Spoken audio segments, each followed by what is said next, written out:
Join me in the Pledge of Allegiance, please. Pledge allegiance to the flag. United States of America, and to the republic for which it stands, one nation, under God, indivisible, with liberty and justice for all. Roll call of supervisors.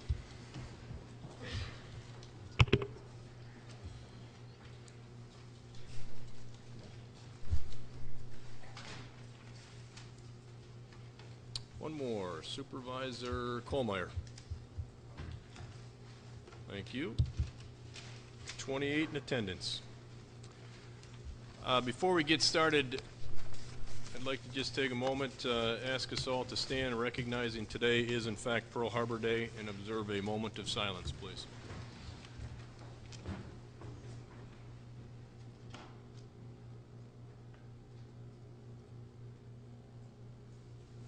Thank you. On that note, certainly our thanks go out to the men and women who have and continue to serve both here and abroad, and all that they do for this country. Additionally, on that note, I want to recognize and extend certainly my sympathy, our sympathy on behalf of the County Board in Kenosha County to Mike Underhill, Supervisor Underhill, for the loss of his brother this week. It's particularly poignant to me because he was in my office the day or two before he passed, and it's unfortunate. It's been a very difficult week for many.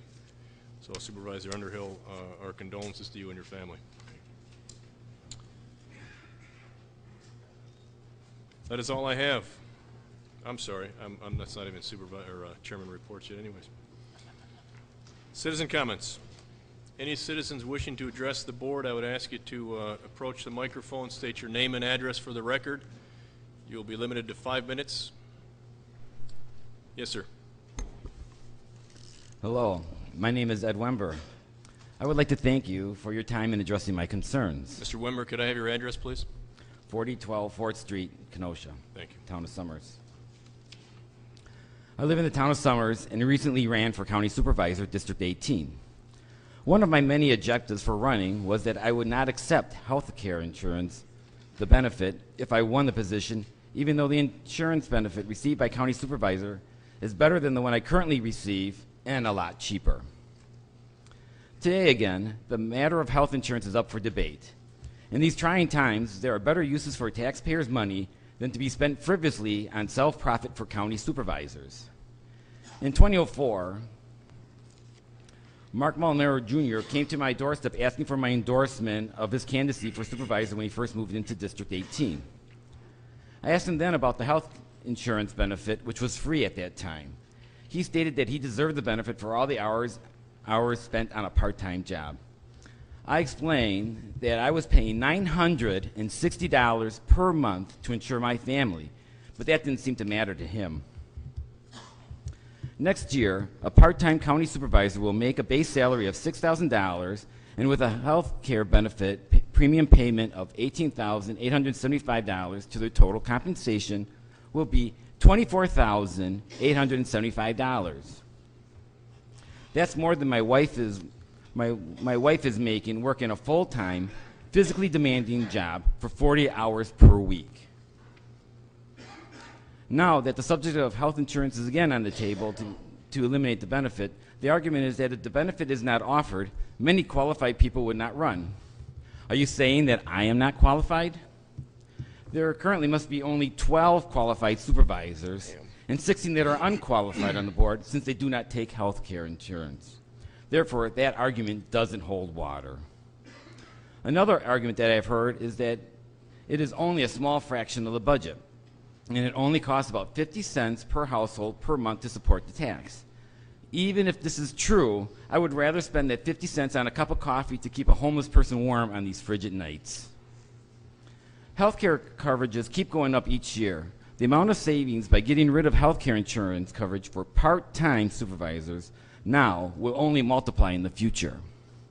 When you try to reduce your budget at home, you take small saving steps that add up to a big amount. The same should be done with the county's budget.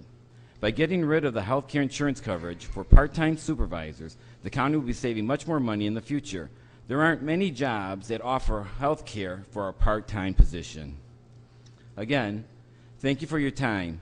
Please vote to eliminate the health care coverage for the County Board Supervisor as Ronald J. Frederick has proposed. Thank you. Anyone else wishing to speak?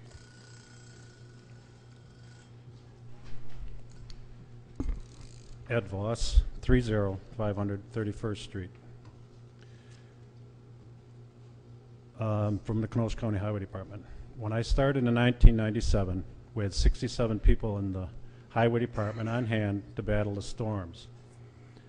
Now we're around 50-something, with more lane miles of road and much more traffic. We are already short-handed. This summer, because of budget cuts, management laid off 14. Many times we had close calls on our workday because we were short-handed. We made it through the summer with the layoffs, and our 14 people came back in November. We're still very short-handed.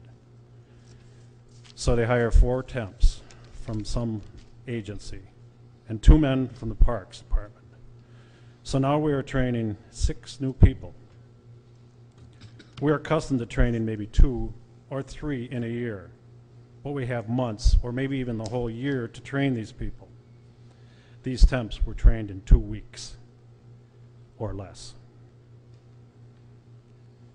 One skipped half of his section and the other ended up in Walworth County.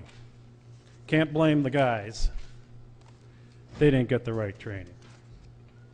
Now on December 3rd, our union members, 10 union members, a letter was sent to 10 union members of the Kenosha County Highway Department that if they did not take this position with a new public work department for a $7 an hour cut, a cut in overtime, and somehow mandatory overtime, they would be terminated.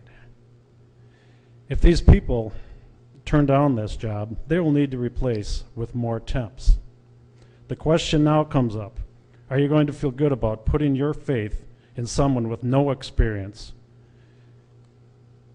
a total of at least 16 substitutes, drivers, in someone's hands when you could compare them to the other drivers with experience of snow removal? Think about that when you see a busload of kids going down to work, or your wife's going to work. Excuse me, a busload of kids going to school, or your wife's going to work. Saturday, when I heard about this letter proposed from personnel, I went to my direct supervisor and asked him what was going on. He said he knew nothing of it. Now, how is he supposed to fight? How is he supposed to know how to work in snow emergency if he doesn't even know how many people or who he's going to have? Last, I would like to say that all this personnel has been doing in contract negotiation is trying to work on our morale. Well, let me tell you, it's working on our morale. However, we are all proud of our job, and we do keep it safe in Kenosha County by keeping this roads clean. And we will continue to do our job as long as you, county board members, let us. Thank you for your time. Thank you. Anyone else wishing to address the board? Mike Halverson, 9005 360th Avenue, Town of Randall. I also would like to thank the veterans today on this December 7th, very pivotal day in our nation's history. I'm not here tonight because I want to be here. I'm here tonight because I feel I have to be. I see on our agenda tonight that there's another contract for your approval. I haven't seen the contract, but I'll try to hit the highlights based on some other ones that I've seen come through. 2 years of zeros, F plan for insurance, and a couple extra vacation days for taking the zeros, which are so important because the zeros save us a lot of money. Local 70 was never offered anything close to these types of contracts that you've already approved. We'd have been the first ones to sign had we been offered that. The county executive came to our union last fall and asked us to push our raises back, along with many of the other locals, for what amounts to a year, 6 months. It's a 6-month split. We were the first ones to agree to help Mr. Cruiser out. 10 of our members, as you already heard, received registered letters, our members' families received registered letters Saturday in the middle of the snowstorm. Those members weren't there to sign for those letters because they were out plowing snow, all of them. Some of these people were called by their wives who were bawling on the phone because of what they read about their job being terminated at the end of the month. Now, these guys didn't leave. They stayed there and they did their job till it was safe for some of them to go home and be with their families and console their wives. Now, this new DPW job that's being offered is going to pay these gentlemen less money than the county is paying the temporary agency for the people that they've hired to plow the snow temporarily right now. The mandatory overtime in there states that they must be available. It really doesn't have any clear definition, but the gist of what I read said you need to be available 24 hours a day, 7 days a week, for 365 days a year for any storm-related emergency. Now, they'll probably tell you that they would never deny vacation, but that doesn't say that in there. Now, my wife and I are celebrating our 30th wedding anniversary this next year. We've been saving for 3 years to do something special. We're going to Hawaii. Now, some reservations have already been made and money's been spent. Now, if Mother Nature blows a storm in the day we're leaving on our 30th anniversary vacation, what should I do? Am I going to have a job when I get back? Nobody seems to know. When pressed for any explanation on Monday in a meeting or answer to any of their questions, they were told, "We're not sure." Do any of you work for a place like that? Now, I'm not one of the 10 yet, but I could be. And I'll tell you, everything this county executive wants with his DPW job and all this other stuff could be accomplished through attrition. People that have already retired, people that are going to retire probably within the next year. And you could hire people in at whatever thing you want, and you could still keep the experienced people here doing their jobs. He can whittle this workforce down through attrition to whatever number he feels is comfortable, and that's fine. But you don't have to get rid of these people that are here trying to do a job for everybody in this room and everybody in this county.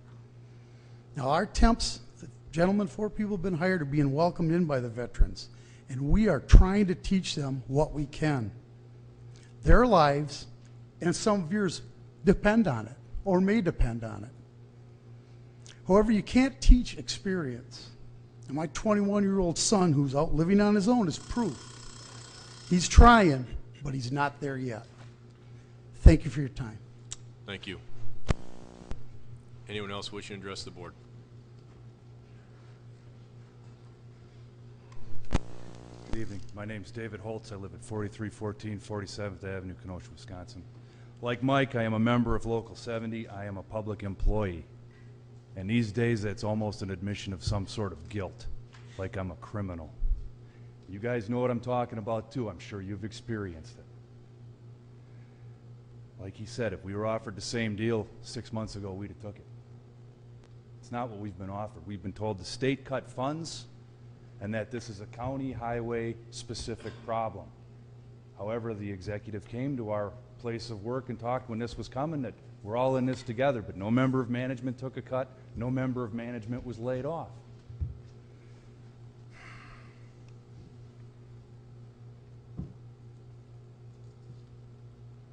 It seems like a personal vendetta, and I can't prove any of that, and I invite you men and women in your chairs now, in your nice suits and stuff, what are you doing here? This is supposed to be a government of checks and balances. And I say that, and I'll apologize now for saying it in one regard, because I don't know what you do, and I am asking a legitimate question. I don't spend the hours that I'm sure you spend on the phone with your constituents every day or monthly or however it works. I'm sure there's a lot to it. There's a bigger picture. And my point in bringing that up is there's a lot more going on out there at 45 and 50 than anybody in this room knows. 30 years ago, the Parks and Highway Committee guys would come out during a work day and check the place out. They would come out and check out the jobs we were doing. They'd take a look around. I invite everybody here to come on out to our shop. It's a little messy. We canned our janitors a few months ago. But if you can wander through the dust and dirt that we have to put up with every day just to get to our trucks, you might learn something. You might come away with a different view, a bigger picture. And you could share your view with me. I don't get the opportunity to talk to any of you men and women, not on a daily basis. The only guys I see are the guys I work with. I appreciate my job. I talk to my friends and I tell them what's going on, and this is the part where I start feeling like an ungrateful lout. Well, you should be glad you have a job. I am glad I have a job. Even though it makes me feel like a criminal, because I'm a public servant. Now, I'll be honest. I'm a self-servant first. I am there because I'm getting paid. But that doesn't mean that I don't risk my life for everyone in this room and your families. I have a wife and I have a son. My mother and father have moved away. Okay? I don't have to worry about them driving on my roads when I'm out patching or plowing or doing what I do, picking up a hunk of metal so it doesn't fly through somebody's gas tank like happened in Milwaukee about 10 years ago. These things do happen. Part of my job for a number of years is to run out into the middle of the interstate with a little shovel like some kind of squirrel and fill a hole and then beat ass back to the shoulder. That was my job. And I did it because it needed doing. The budget we've got going on right now is cake and ice cream. We want cake and ice cream. We want to spend $3 million on bike paths and only $2 million something on repairing our roads, maintaining our roads. The golf courses can lose over 200 grand, and we want to put in the budget a bonus for the guy in charge of that? Really? The state allegedly cuts us 200 grand and they take 14 hostages. And then he demanded that when 10 of the 14 that came back that they take a $7 an hour pay cut? And we're supposed to sit down and negotiate in good faith with someone whose complete disregard for the contract has us filing grievances a stack this high? Where's the accountability? The president has to answer to Congress. Doesn't the executive have to answer to you guys? Maybe I'm a little naive in expecting a little bit more from my politicians. That's probably pretty naive in this day and age. But then what do you want? I'm just a dumb local 70 truck driver. That's all I got. Thank you. Anyone else wishing to address the board?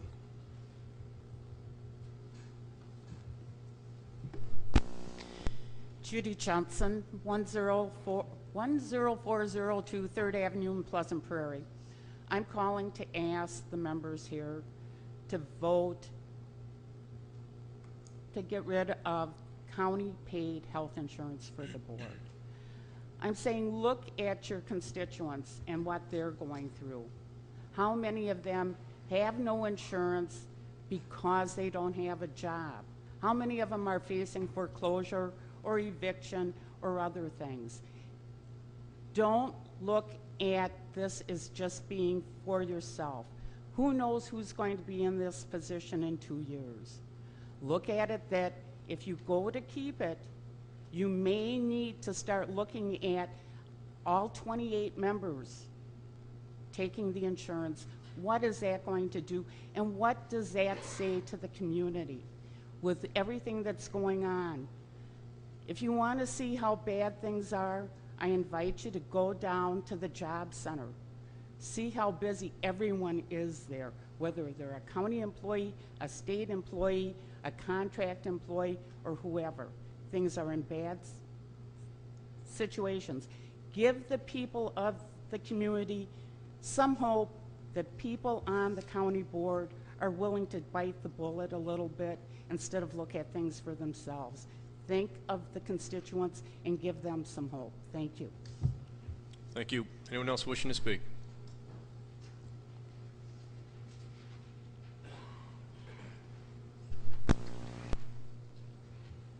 My name is Donald Bean, 9043 136th Avenue, Kenosha, Wisconsin. Actually, I'm in Bristol. I have a Kenosha mailing address. How many minutes I get? 5? 3? 5. And I would ask you if you could speak into the mic, please.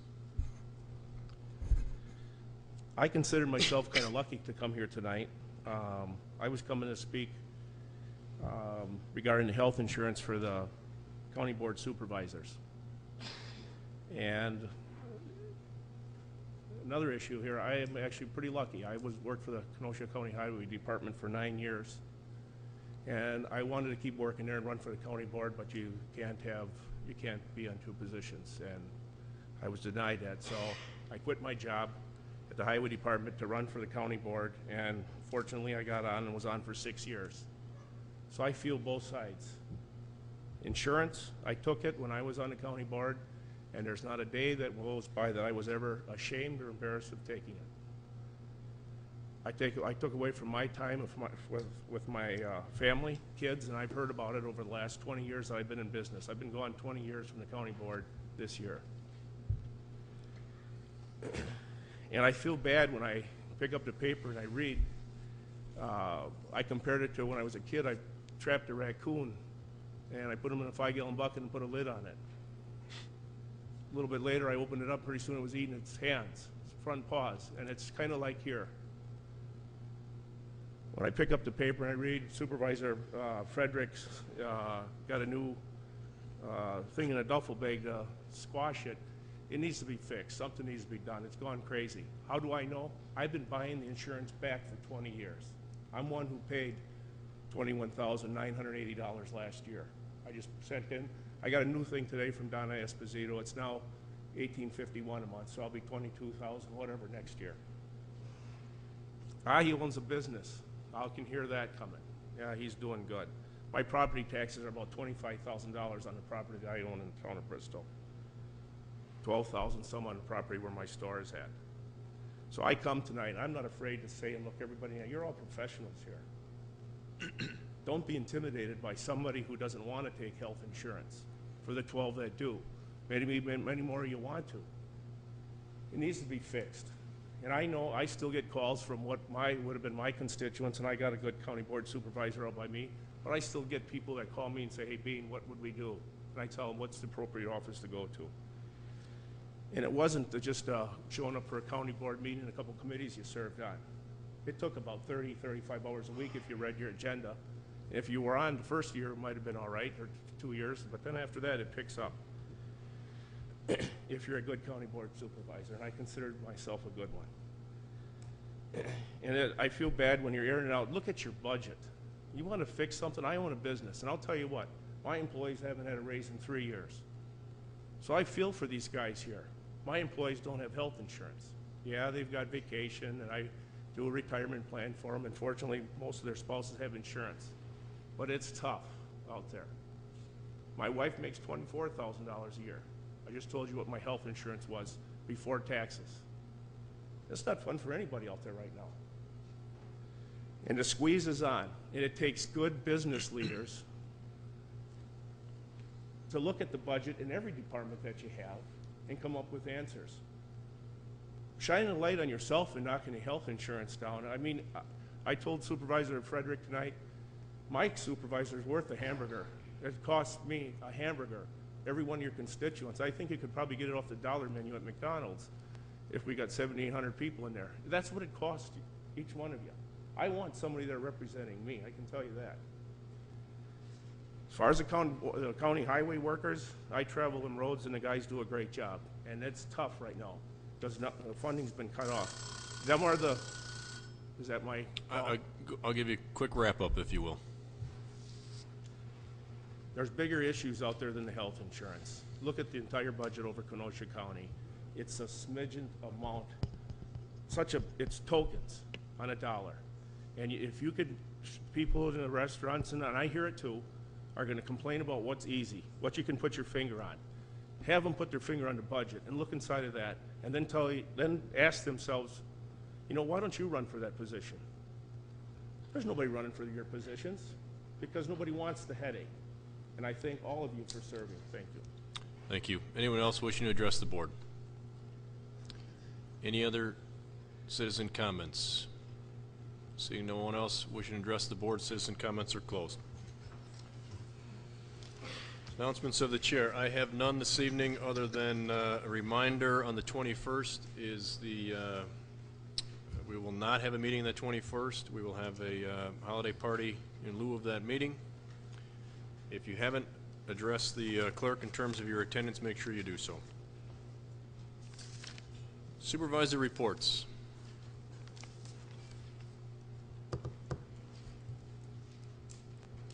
Supervisor reports. I see no lights.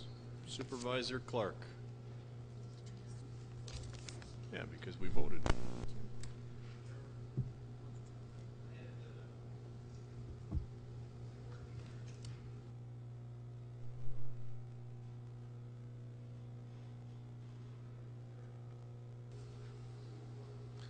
Supervisor Clark.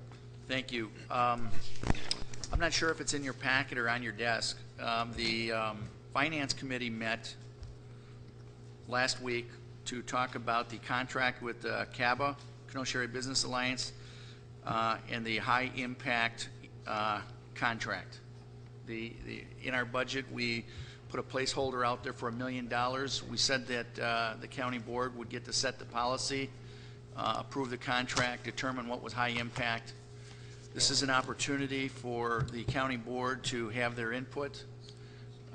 So it is on your desk or in your packet. It will be, we will be having it on our next finance agenda. If you have any comments or thoughts, please share them with myself or any of the members on the finance committee or the chairman. Hopefully you can come to the meeting and have your input. If you can't, send us an email. We do want your input into this vital piece of legislation. So we're going to have it on our next finance agenda, and then it will come back to the county board in January. Also in your, or on the desk or in your packet, we reviewed the general fund, where we expect it to finish up for 2010. Again, these are estimates with the best information available at this point in time. We started the year at $6.277 million. What is expected is that we will finish the year at about $6.8 million, which is just over a $500,000 increase. A lot of those similar things that we've covered last time in the previous ones, same areas. With this anticipated general fund, if we add back the increase in delinquencies since 2005, our reserve percentage would end up being 17.86%. So we're going to, this puts us at 10.99. Our policy is at 17, but for an uncontrollable, which are tax delinquencies, we would be at 17.86. Also, Mr. Chairman, I guess I would just, there was some discussion in the last budget in the IT steering committee about the county board system. I would ask that you consider whether it be a ad hoc committee. It falls underneath finance, but perhaps there are other supervisors that want to be involved to take a look at not only our county board voting system, but also take a look at the technology, you know, looking at being paperless, looking at having all that information out on the internet. Perhaps we could be in the county board chambers for some of us that have laptops that can take a look at our information from wherever we are. So if you would consider that, now would be the time to be prepared for the next budget. Thank you.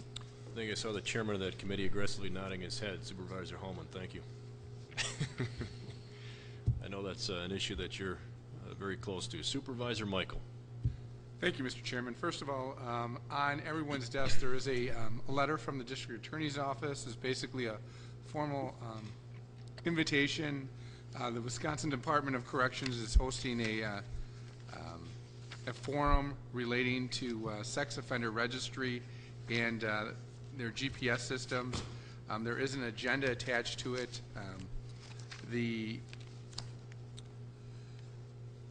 The program is scheduled for Wednesday, January 26th. It will be held at the Monte Grano Auditorium at the Kenosha campus of Gateway Technical College. There are two sessions, so if you can't make one, you can go to the other. The first one will be from 10 a.m. until noon. The second one will be from 1 p.m. till 3 p.m. There is also a registration, basically your just your name and information. The contact person is the office manager of the the District Attorney's Office, Kathy Keeman. Her number is on the document. If anyone has any questions, please contact Ms. Keeman. I also have one other concern. Today we had the Joint Services meeting. It was held in the safety building, but it is usually held in this building. One of the concerns I have, Mr. Chairman, is the fact that the City of Kenosha has now placed a 1-hour parking in front of this building and also the courthouse. And I do have great concerns because of Joint Services and also other committees meeting here. I believe there is a conflict due to the fact that that 1 hour puts, basically, today I was breaking the law by being parked there. Our meeting went well over an hour and a half, and I have concerns. I think this is a barrier for our constituents and for also other supervisors, and the fact that we meet at this building. I spoke to different people on the county board and also the county exec. I understand it is the city has the ability to regulate our parking, but it is a great concern to me, and I would ask that the board send a letter to the city requesting that the parking go back to 2 hours so that supervisors and constituents can go to meetings in this building and not have to worry about being ticketed. If you look at the City Hall, they have a large parking lot. There are no time restraints, so individuals can go to their meetings and not have to be worried about being ticketed for parking. So that is a concern. I'd ask that a letter go out. Thank you. Supervisor Michael, you're not the first to bring that up. My concern is if we send the letter you're requesting, the city will wonder what's going on over here, because I believe there was a letter sent in the first place to get it to the 1-hour parking, but I will look into it. It's my belief that the request for the 1-hour parking came from the county. I believe the request came from the county. I will look into it and determine what can be done. You're not the first to bring it up with me. Supervisor Elverman. Thank you, Mr. Chairman. The Highway and Parks Committee met last evening. A couple items on our agenda. One of the bigger topics was the paving of cart paths, paving of shoulders, paving of bike paths. That was something that came up last year at budget time. We received some FEMA money last year for repairing cart paths at our golf courses. Bids came in very high, so we had discussion within the committee and with Mr. Sitzma from Highways as to whether we could do this work ourselves. The discussion came at the time that we had layoffs in the highway department, so it was, we thought, very important that we look at a way to be able to perform these things. Our paving equipment wasn't adequate to do those small areas, so Mr. Sitzma last night gave us a report on some paving equipment that would be adequate to do that. With savings that we had in purchasing of other equipment, he's going to bring forward a resolution to us next month that would allow us to be able to do this work in-house. So that was a large item last evening. Another point of discussion was the discussions I've had with this board, with the chairman, with the county executive on the park under construction at Highway K, D, and F. And we're having the staff work on areas of signage and liability to see what we can do to have that open for next spring as far as our hiking and fishing for the park, while other considerations are being made on that project. Last item, we had some other things on highway and parks, but I want to mention this. At our meeting last night was the first time that anyone on our committee had heard of the letters going out to the highway people, the 10 men that got the letters. Sitting next to me was the chairman of administration. I'm on the administration committee. He had not been informed of it. They showed us a letter that showed a CC to the county board, but today is the 7th, and That letter was the 3rd. I still haven't received any information. So my committee, the administration committee, has not been in that loop at all as far as what went out in those letters and what's being asked of those people. Thank you. Thank you, Supervisor. Supervisor O'Day. Thank you, Chairman. I'm speaking for the Board of Trustees, Brookside Care Center. Everybody is cordially invited to the Christmas party, which is being held on December 22nd from 2 to 4 in the afternoon. It is quite an event. If you have an opportunity to take a little time off that Wednesday afternoon, by all means, stop out there. Thank you. Thank you, Supervisor Boyd Frederick. Just want to let everyone know that Supervisor Colmeyer and I are having a district joint meeting the 15th of December at the Bank of Kenosha at 7 p.m. Appreciate it. Supervisor Grady. Thank you, Mr. Chairman. Building and Grounds had their meeting for the month out at the detention center this evening. We took a tour of the detention center, and some of the highlights on our meeting are as follows. As you know, with the buildings over here, Courthouse and Molinaro, there'll be some scheduled, probably approximately $5 million to be divided over 2 years, 2 budget cycles to get these buildings back into shape. The bid packets are out. The interested parties are bidding on them, and they should be returned to the county the 10th. That's in 3 days. We'll probably have some more information as to the disposition of those bids. In other matters, as it pertains to the public safety building to our north here, we now have an intergovernmental agreement between ourselves, the city, and joint services as to not only the allocation as to the rents and the maintenance of that building, but also capital expenditures. So if something were to happen, something needs to be fixed, 5, 10 years down the road, instead of the county bearing the sole burden as we have in the past, that will now be prorated among all the parties. The details of that were presented at our committee meeting this evening. We had a member of the administration come and present that to us. So if there are questions or details anyone would like to have made clear, we have that information through the committee and through the administration. Thank you, Mr. Chairman. Thank you, Supervisor Grady. Seeing no other lights. County executive appointments. Unless there's objection, I've asked the clerk to read 39 through 49, and I will move to Human Services at the same time. County executive appointments, 39, Ruth Fagmeyer to serve on the Kenosha County Commission on Aging. 40, Julie Ray Friedman to serve on the Kenosha County Commission on Aging.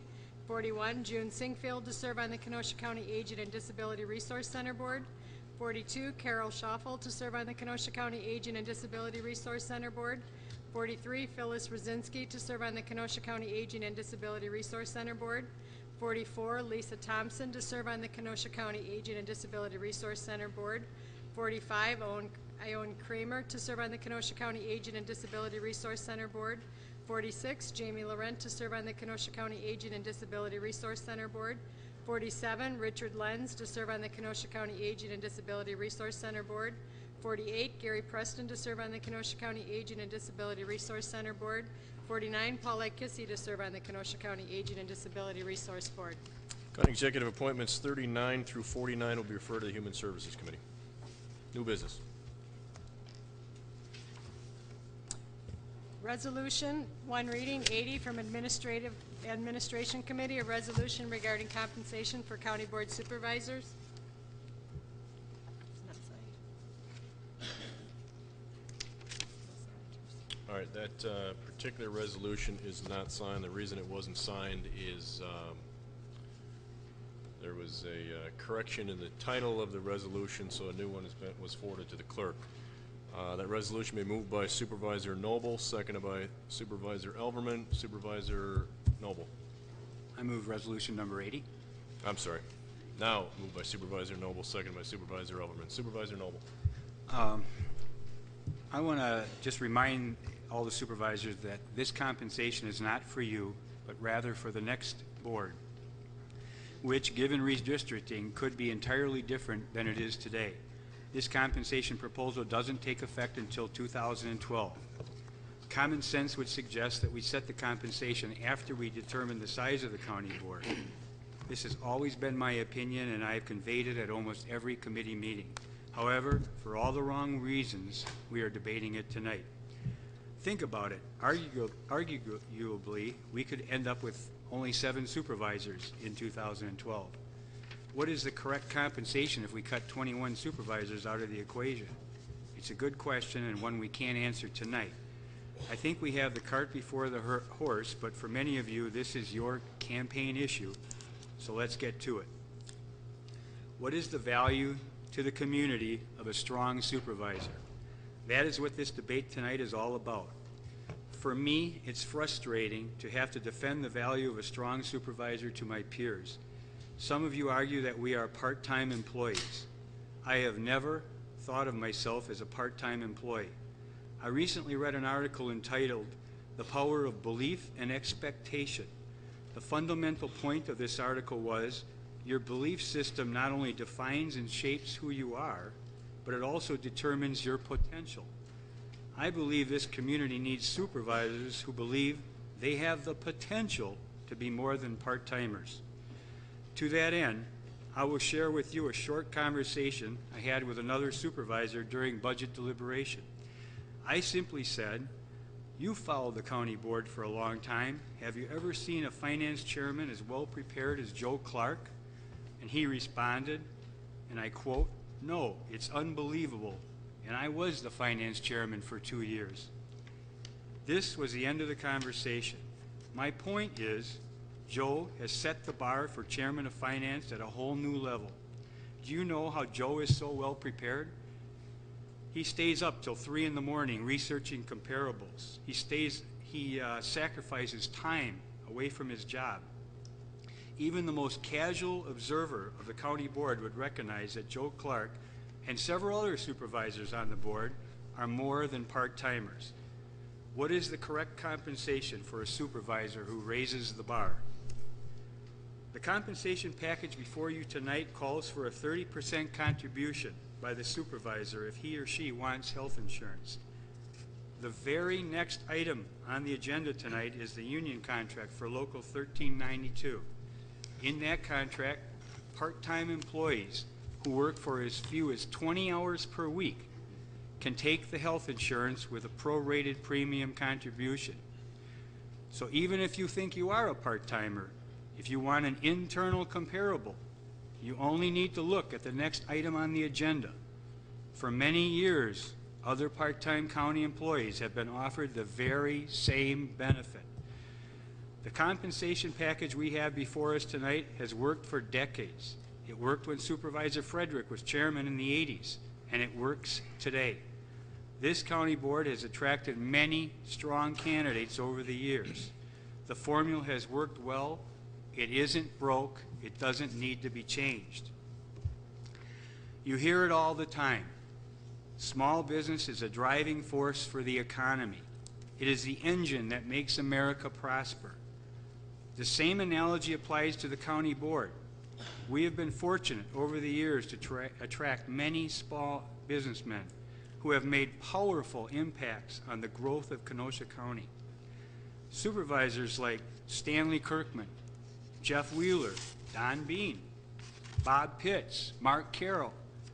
Many of you don't know this, but it was Mark Carroll and his contacts as a small business owner that initiated the eventual purchase of the KD Park, formerly known as the Myers Material Gravel Pit. That park will someday be the crown jewel of the Kenosha County Park System.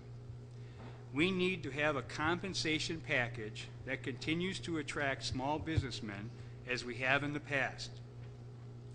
Think about the lost opportunity if you diminish the value to a point we no longer can attract small business owners like the people I just mentioned.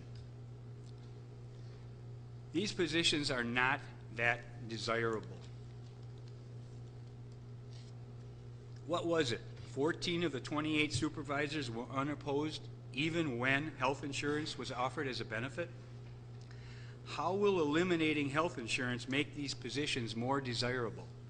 Ideally, we need at least 2 candidates for every position, not less candidates. I've read of occurrences in some counties where supervisors were determined by the flip of a coin. between two people that received one write-in vote each. It's a slippery slope, a direction I don't think we want to take. You think it sounds outlandish? Not really. This year in one of our city aldermanic districts, no one was on the ballot, and the winner was determined by a write-in vote. Did you happen to read the December 2nd editorial by Steve Lunn entitled Candidates Needed for School Board? Yes, Mr. Lunn, candidates are needed, and we don't need to make the positions only attractive to those with a vested interest. No, sir, those positions are not very desirable. I would never recommend it to anyone with small children. I sympathize with those of you that serve today with small children. I served when I had small children. I know that you miss school plays, Christmas programs, basketball games, volleyball games, sports banquets, and the list goes on, because you will be attending a county board meeting or attending to constituent services. I sympathize, but I encourage you to continue, because this board needs young people with families, as well as small business men and women, as well as professionals and retirees. I encourage you to adopt the compensation package recommended by the Administration Committee, because it will continue to attract the strong candidates it has attracted in the past. And here is my reason why I decided to take the county health insurance. I've been a county supervisor for over 20 years. I work for a small business. I take phone calls during the workday and emails from reporters, constituents, county administrators, and other supervisors. I make phone calls to different state agencies during the day, which you can only make during the day, because the state agencies aren't open at night. And I make them on behalf of constituents. It all takes time away from my work day. My employer offers health insurance, but this April, I elected to take the county insurance so that my employer could save the money on his insurance premium to offset all the time that I spend working during the day doing county business. It's a cost savings for my employer, not for me. It seems like a reasonable exchange at the time, and it seems like a reasonable exchange now. So the resolution before you tonight for your consideration for 2012 is to eliminate per diems, includes a very modest $500 salary increase, and doubles the contribution for health insurance from 15% to 30%. We are virtually surrounded by counties that offer this benefit to supervisors. Racine County to the north, 15%. Lake County and McHenry County to the south are between, Lake County is 12%, McHenry County 10 to 20%. Other comparable counties, Brown County, 25%. La Crosse County, 40%. That's all I have for now. Thank you for your support. Thank you, Supervisor Noble. Supervisor Clark. Thank you, Mr. Chairman. This was the first issue that came up at my first county board meeting. This issue comes up over and over and over and over, and we're going to hear the same arguments. They haven't changed. You know, and it just seems to be whenever we're trying to do something tough in the county, there's a red herring. You hear it anonymously from employees. Well, if you want to save money, you should get rid of your health insurance. The last election, when so many people ran, the issue was not health insurance. The issue was that certain members of this county board were out of touch. They were out of touch with their constituents when they voted themselves a raise by having health insurance go from a contribution to having it being free. I've had several conversations with my constituents last time when that was a hot issue. I brought it up to them when I was banging on doors. I had two constituents, two of them that called me at that time. Over the summer I had one constituent. It was the same one. I spoke with that gentleman for 30 minutes talking about many various different issues about the county. At the end of the day, he signed my papers. We agreed to disagree. A lot of the other people, when I brought the issue up and I talked with them, told them what the compensation was, told them what the health insurance was, told them what we've accomplished, told them what I brought to the board. Many of them thanked me and they said, is that all you're doing that for? Is that the only compensation you're getting? The amount of time that I put in this county board, my employees, my partners, they think I'm nuts. I'm here not because of the insurance, not because of the compensation. It's certainly a factor. It's certainly something that was part of my consideration to run, but it's not what keeps me here. It's the passion to make a difference for our community. That's what keeps me here. And that's what attracts many professionals, many small business people. And I'll look at this board, I'll compare it to any board in Kenosha County, and look at the professionals that we have. I've said it over and over and over again. Chairman Molinaro, you ran on that issue. You had an opponent that ran against you, and it seemed to be his only issue. I'm not going to take the insurance. I'm not going to take the insurance. I think it's wrong. And I think that your constituents out in Summers recognize the effort, the time, the value that you bring to the county board. And certainly the people of Summers spoke loud and clear, and I believe that vote was a 70% vote when it was banging on doors and that was put into the forefront. So the public recognizes the value of what we bring. I just find it interesting in going back and looking at stuff, and I'm looking at last year's minutes of the budget hearing. It was moved by Supervisor Hallman to amend policy resolution number 2 to eliminate health care benefits for county board supervisors. Seconded by Supervisor Zerban with a friendly amendment to instead increase the county board's contribution to health care from 15% to 50%. We had an opportunity, there was an opportunity there to vote it down, to go for a freeze, and Supervisor Zerban seconded it, wanted to bring it to 50%. Here's the votes. You'll find some of these interesting. Grady, Rose, those opposed. This is opposed to it. Grady, Rose, and I'm just going to read the ones that are here. Kubicki, Gentz, Ron Johnson, Michael, O'Day, Singer, Molinaro, Clark, Noble, Brunig, Elverman, Eckerness. My, have times changed in a year. The arguments that we're going to hear.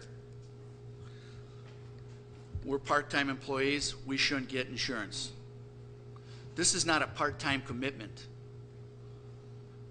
I'm not saying I do this job 24/7, but there isn't.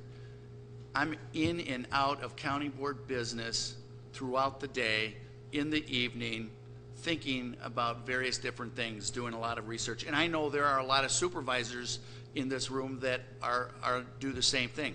I know there's a lot of supervisors that don't.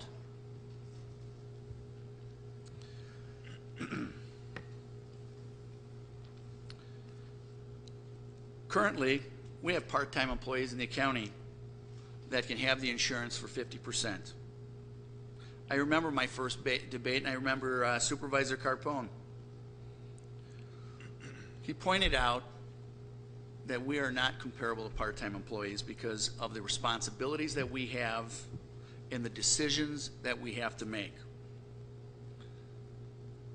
Think back, what part-time employee has to deal with a plant closing, and he's got to deal with an angry mob, an angry union that's telling him, Sue Chrysler, it's the right thing to do. We got to get our pound of flesh.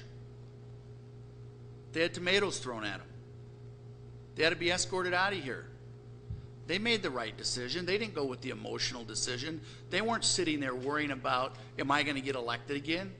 They were thinking about what was best for this community. Myself on the casino issue. I can't tell you. I had it coming from clients. I had it coming from my partners. I had it coming from all over the place. I would drive home at night looking in my rearview mirror, just wondering, looking out, because it was a very challenging time for me. There were threats.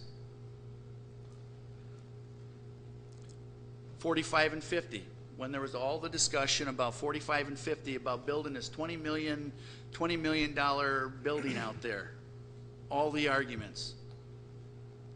In my heart, I believed it was wrong. Hindsight's 2020. We know that administration and some of that staff lied to us. They were blowing through appropriations.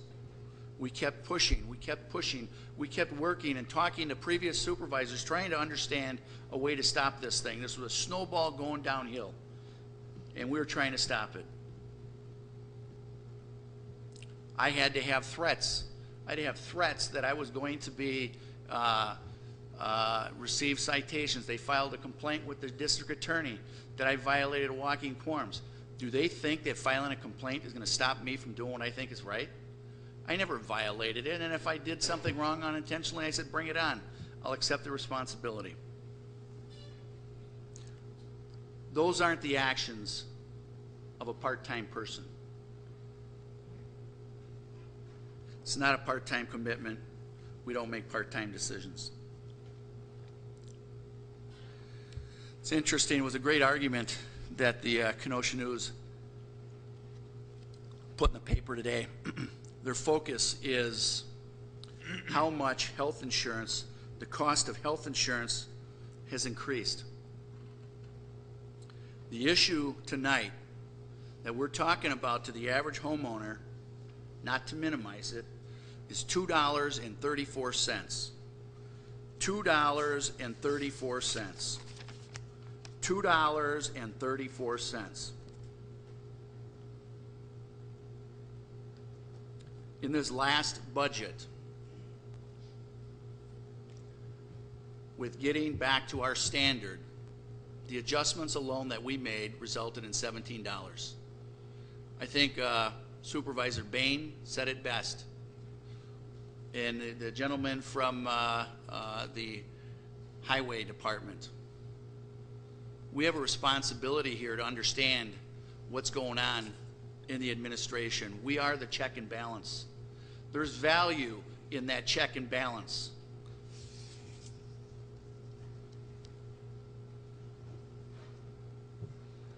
Our, we will get an opportunity, and I will give everybody here an opportunity in the upcoming meetings, and those that champion this cause, that they're listening to their taxpayers, listening to their constituents, that they're going to do this for the taxpayers. They're going to have an opportunity very soon to do what is right for the taxpayers. Today I was reading an article, and I'm just going to find it on the Milwaukee Journal website. Maybe some of you read it. I'm sure the Kenosha News will pick up on it tomorrow when they reviewed the JS website. Walker raises prospect of union decertification to balance the budget. And it goes on to say, and I'm not going to read this whole thing, but it talks about Governor-elect Scott Walker raised the possibility of decertifying state unions on Tuesday as one of his administrative options to control the rising labor cost or to eliminate the state's budget deficit. That's one option. The other option that he talks about is changing state law. We need a change in our state law. You're going to hear tonight that when we first started getting health insurance, and it was $2,508 for a single premium, and today it's $9,000, that's an unintended benefit. Well, you're right. I mean, in the business world, we look at all the compensation. We look at wages, we look at insurance, and we try to control it and give everybody an increase. But we also recognize in the private sector that there are that there are increases there. But here's the deal. I'm going to bring a resolution forward. Legislative committee, hopefully they will. I'm going to bring it to Finance Committee because it has to do with money. We saw the legislative committee with this KRM, and it failed because of a lack of a second. I want everybody on this board to have a vote, but here's the vote. We're going to bring a resolution forward. We're going to encourage the governor and the legislature to separate employee benefits, health insurance, employee benefits, from binding arbitration. Okay? We spend $25 million on health insurance and employee benefits. We'll just bring them up to a 10% contribution. I think Racine is at 15%, but we'll bring it to 10%, $1.8 million. We're talking about $179, $2.36. We talk about the employer contribution to employee benefits, $6.6 million. We'll save $3.3 million when we separate this. We don't have to hide behind this binding arbitration bullcrap. So we're going to get our opportunity to vote, and we're either going to vote for the taxpayers or we're going to vote for our constituency. Like I always do, and you're going to hear them tonight say, well, Rock County doesn't have anything. They don't have health insurance. Well, I looked at every county above 100,000 in population. Yep, Kenosha County out of 15, 7th. 7th in the cost per capita for the county board. 7th. Well, that includes Milwaukee. I understand your argument, and that, but if you're going to take the high, let's throw out the low. Take 1 through 12. Kenosha County, 5th. Per capita cost, $2.93. So, we're talking about big numbers here tonight.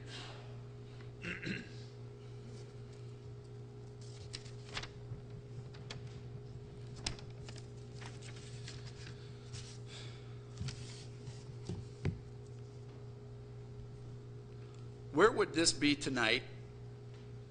Where would the advocates and the big push for this be tonight? And they know who they are. Where would they be tonight if these were part-time employees that were represented? Would we be throwing this, would we be going after it? Or we're not the same as part-time employees? Well, I beg to differ. We're more than part-time employees. Last year on the Brookside issue, we had the block in the budget. We had the uprising from labor for a business plan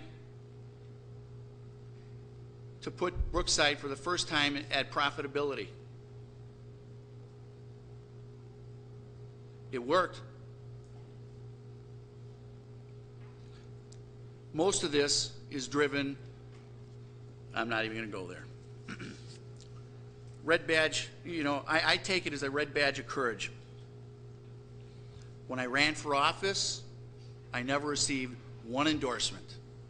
When I continue to run for office, I never received one endorsement.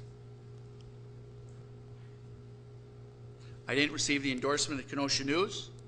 There's only one endorsement that counted, and that's the taxpayers. I have always stood with them no matter how hard it was. Part-time employees don't do that. That's commitment. So we want to attract people to this county board that can be independent and can be objective. This is a good compensation package. Yes, it's a bit different than the other locals, but it attracts quality employees. Look around this room. You got attorneys, you got accountants, you got firemen, you've got teachers, we run the gamut. We run the gamut. We attract probably proportionally more small business people than any other board in this community. There's a reason for that. And take a look at where these small business people are on the board. There's a reason for that, contrary to what some people would say. I hate to point out to look at another government, but I just can't. There was the article in the paper regarding Mr. Lund and Kenosha Unified needing board members. There is a great example of what happens when you don't have strong leadership, a check and balance. There is a great example.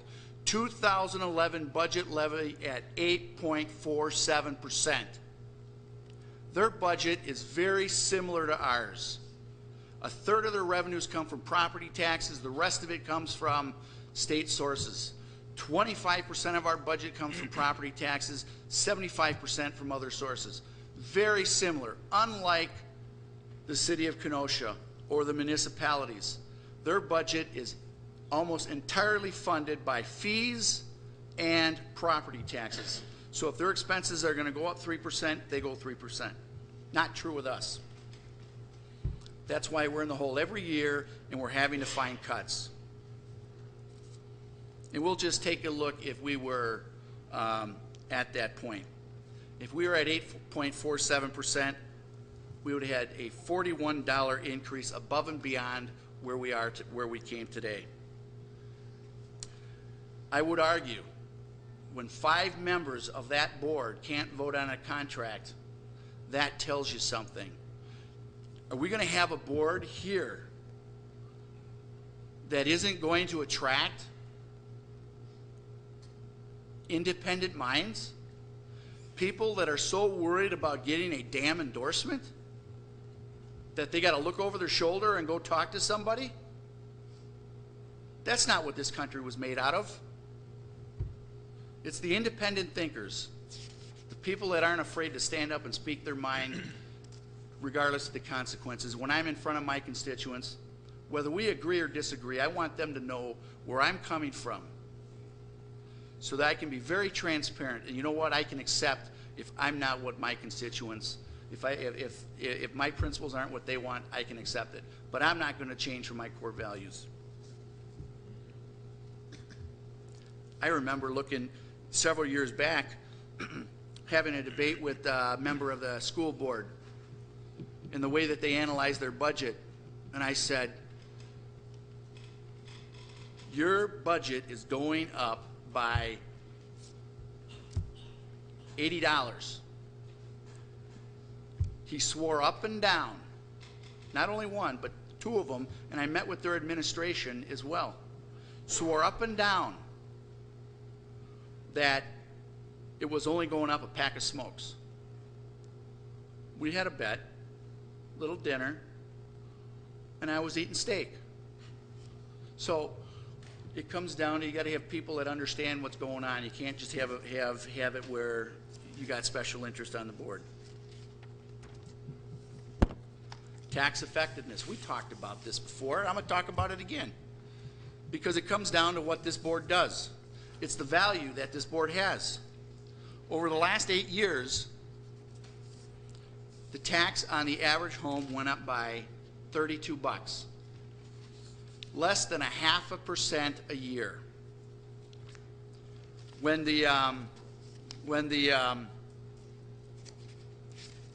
During that period of time, the consumer price index went up 20%. We would have went up if we would follow the norm. The norm that was there when I decided to run for the county board, what motivated me to run. We had people pointing fingers about the health insurance, that big shortage. Those of you who've been around for a while remember that. And the norm was 7 to 8% every single year. We shifted the outlook. We said we're not going to count inflation and new growth. We're going to look at inflation and we're going to take this new growth and we're going to give it back to the taxpayers, and that's exactly what we did, and I have no apologies for it.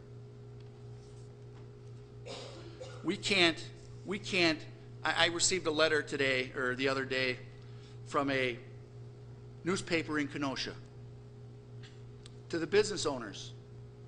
And they said, you know, we've tried our best to hold our costs down and maintain our level of service, but we got to give you advertisers a 4 to 5% increase. And at the same time, if you've read this paper over the years and you remember a paper from 10 years ago, it was more than 6 pages a section. A lot more than 6 pages a section. We don't have that option in Kenosha County. We've been delivering those services and more. We heard it tonight from the highway department, more highway miles, guys putting their life on the line. We've delivered those services. We've sat at these meetings. We've had people come to this podium and criticize us when they don't know what the hell they're talking about. Our job as elected officials is also to educate them, to help them understand. And when you go to the people and you say, we're talking about $2.36, the reasons for this value, for what we bring to the table, you're going to get the response. You're going to get the response. Thank you for the job you do. So tonight, when we vote on this, and we vote on a policy that is doubling the contribution and recognizing a modest increase from 1998 to now, the consumer price index went up by 33%, a modest increase. You go to your constituents and you tell them that tonight, as a county board supervisor, we recognize your sacrifices and we are going to continue to sacrifice. We're going to continue to sacrifice. It's very simple, very simple. We're going to sit here tonight and beat up what the duties of the county board are. We have significant responsibilities, more responsibilities than any part-time person. And tonight, we'll vote for the taxpayers when we're voting at 30%, and we're voting a modest increase, and we're giving them savings. Thank you. Thank you, Supervisor Clark. Supervisor Grady. Thank you, Mr. Chairman. I may have some comments to make during the course of this discourse, and I hope everyone that has thoughts in their mind will also speak. I mean, this is what we're here for, and I hope this is a good, productive discussion. But just one very brief facet that I'll mention, and I will make my comments brief here. When we take a look at the supervisor's compensation package, as you've heard, from both a dollar amount and a percentage amount, it represents a relatively small portion of the county's budget. If I recall from past calculations, and this comes up, routinely every year or so, you're looking at a fraction of 1%. So I would submit to you all, when we're looking at something as this is, it is a budget consideration, but it is on the smaller order. A lot of emotion comes into this, a lot of public policy. So it's an issue that I would equate very similarly to that of, say, gun control, abortion. Everyone's got an opinion, but oftentimes people just don't look at the facts as close as they should. My committee, Building and Grounds, $4 or $5 million we will look at spending to renovate these buildings. These are bonded monies. We don't have it. We have to go out and borrow for this. I submit to you, there will not be half the amount of discussion on those factors as what we'll hear tonight in this room. What we're talking about tonight in this room, the fraction of 1%, are not bonded monies. It's money that we have from our levy.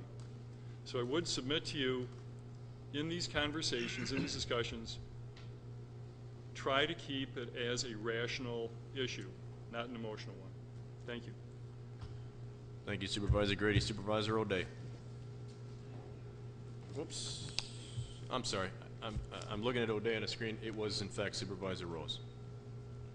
Supervisor Rose, my apologies. All right. Thank you, Mr. Chairman. I'm going to support resolution number 80. You ask yourself, what is this position worth? Is it worth what we are asking each other to support here in resolution number 80, or is it worth less? Those who are proponents of eliminating the insurance benefit seem to suggest that the job is overpaid, that we've been overpaid for quite a number of years, and we ought to be paid a whole lot less. And they often use the school board as a good example. And I'm glad that they use the school board as a good example. They're paid $4,500 a year. Insurance was eliminated a number of years ago, and they were the board that gambled some $36 million away and lost it with borrowed money on a so-called investment of very questionable, as it turns out, very questionable type of investment. Perhaps if they would have done their homework and spent a little more time at their job, they wouldn't have been, as they said, quote, deceived. I don't view this as a part-time job. I view this as an important position for the community that directs the future direction of the Kenosha County for people not only of this generation but future generations. Part-time employees aren't expected to do that. They're not responsible for the policies of county government. They do their job. Hopefully they do it well in 20 hours or so. There is no 20-hour limit or 10-hour limit or 30-hour limit on this position. When somebody calls you on the phone, when you receive an email, when you attend a meeting, you don't suddenly say, well, I can't talk to you any longer. I'm put in my time and I can't respond to your inquiry. When I talked to Supervisor Noble at work today or Supervisor at Clark last week on the telephone, they didn't tell me that their time that week or this week is up. You do what is necessary. If a constituent calls you early in the evening during dinner, do you brush them off and say, well, you know, my time is up. Call me at 9 o'clock tomorrow morning, or call me after work at whatever your work hours may be. That's what a part-time employee does. These are not part-time employee jobs. So when you say to yourself, is this too much of a compensation, I think you have to ask, you're berating the position.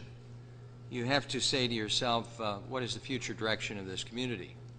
Now, I think there are some people on this board who would run for this position irrespective of what the salary compensation package might be.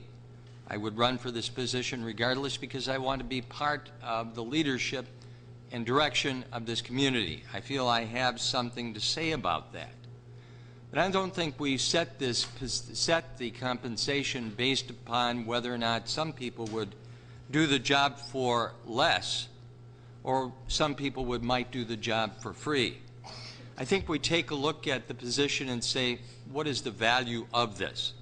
What is the value of this to the community? And I would suggest that it's a lot more than $2.34 per year. If something goes wrong here, if there is something embarrassing that occurs in this county, if some policy doesn't work, who is to blame? Who does the general public look to? They look to us. We're the decision makers. We've set the tone. We've set the policy. We haven't lost $36 million of borrowed money, which has to be repaid and repaid by the taxpayers. But if we make those kind of mistakes, it's us that is to be held responsible. And that isn't the job of a part-time employee. So I would say that I ask your support this evening for resolution number 30. We seem to have spent a good deal of time debating it. I agree with what Supervisor Noble has said, that probably the time has been premature and we should have been discussing this at the end of the term when we're redistricting, when we're considering what this compensation should be toward the end of this term, but that isn't the way it is. This decision is tonight. I am prepared to make that decision. I think that if we can support this resolution without feeling guilty about it or without feeling that we haven't done our jobs, the job is worth the resolution, what the resolution says it is. Thank you. Thank you, Supervisor Rose. And now, Supervisor O'Day. Thank you, Chairman. I Terry just mentioned a couple of things. Like Doug Noble did say and touched on the redistricting. And I think that you alluded to that when you started your chairmanship too, that after some of these things were out of the way and down the road, then we look at this compensation thing. So we're facing it tonight, so we have to deal with it, at least on this resolution. But I really think that the redistricting thing that's going to happen in 2012 is going to put a different face on the county board. That's my opinion. I asked to be on this upcoming committee. I think it's going to be very, very important for this county board to look at that redistricting and to downsize the board. We have had some discussions on, Doug mentioned a low number. I'm not looking at that going that low, but I'd like to see some debate down the road on the floor about that, because we can look at saving some substantial money and still have the same committees and not necessarily be coterminous with the city. We can work with that. The other thing is that, I won't repeat, I agree with Chairman Clark, the finance chair. There are other boards that you end up serving as a county supervisor too. I've been here since '96. Every time I get a phone call from the county exec, it's about maybe serving on a board. And I know that there's been in the past some supervisors that haven't done that. Currently I'm serving on 4 other boards, and I think some of the reasons are other supervisors sometimes in the past just didn't have the time or the inclination to do that. I think that's part of our requirement. There are a lot of state mandated committees that are on our agenda besides our 6 to 9 committees that we have. And I think that to be a well-rounded supervisor, you really need to serve on other than your committees you're assigned. And that takes additional time. So I'm in favor of this resolution. I not necessarily agreed on everything in it, but I think it's fair. Thank you. Thank you. Supervisor Zerban. Thank you, Mr. Chairman. I'm not going to support this resolution in its current form, and I'll tell you why. Someone has yet to explain to me why their service on this board is worth $15,000 more than my service. You talk about being fair, being compensated justly. That's not fair, that's not just. We've heard arguments that if you don't offer this insurance, you're not going to get small business people to serve on this board. I was a small business owner. I owned 2 corporations. I employed 45 people. I had a payroll of over $1 million a year. I don't know how many of you have that currently or have had it. And that's $1 million, not including the insurance benefit I offered and payroll taxes and things like that. So if you're trying to attract small businesses, I would have to say I'm a perfect example. I didn't come here to this board to get the insurance. I didn't come here to do it to get the pay. I did it to serve the community in which I live. And I would argue that a business person in this community who has no interest in serving his community is not serving his own best interest. So I commend people like Supervisor Chairman Molinaro, Supervisor Clark, for the time, the expertise they bring to this board. We all make a contribution, and we should all be compensated fairly for that contribution, and equally.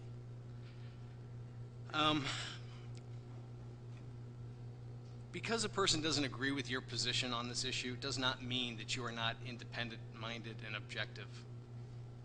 It does not mean that you are trying to break down the position or disrespect the position. It just simply means you have a different belief.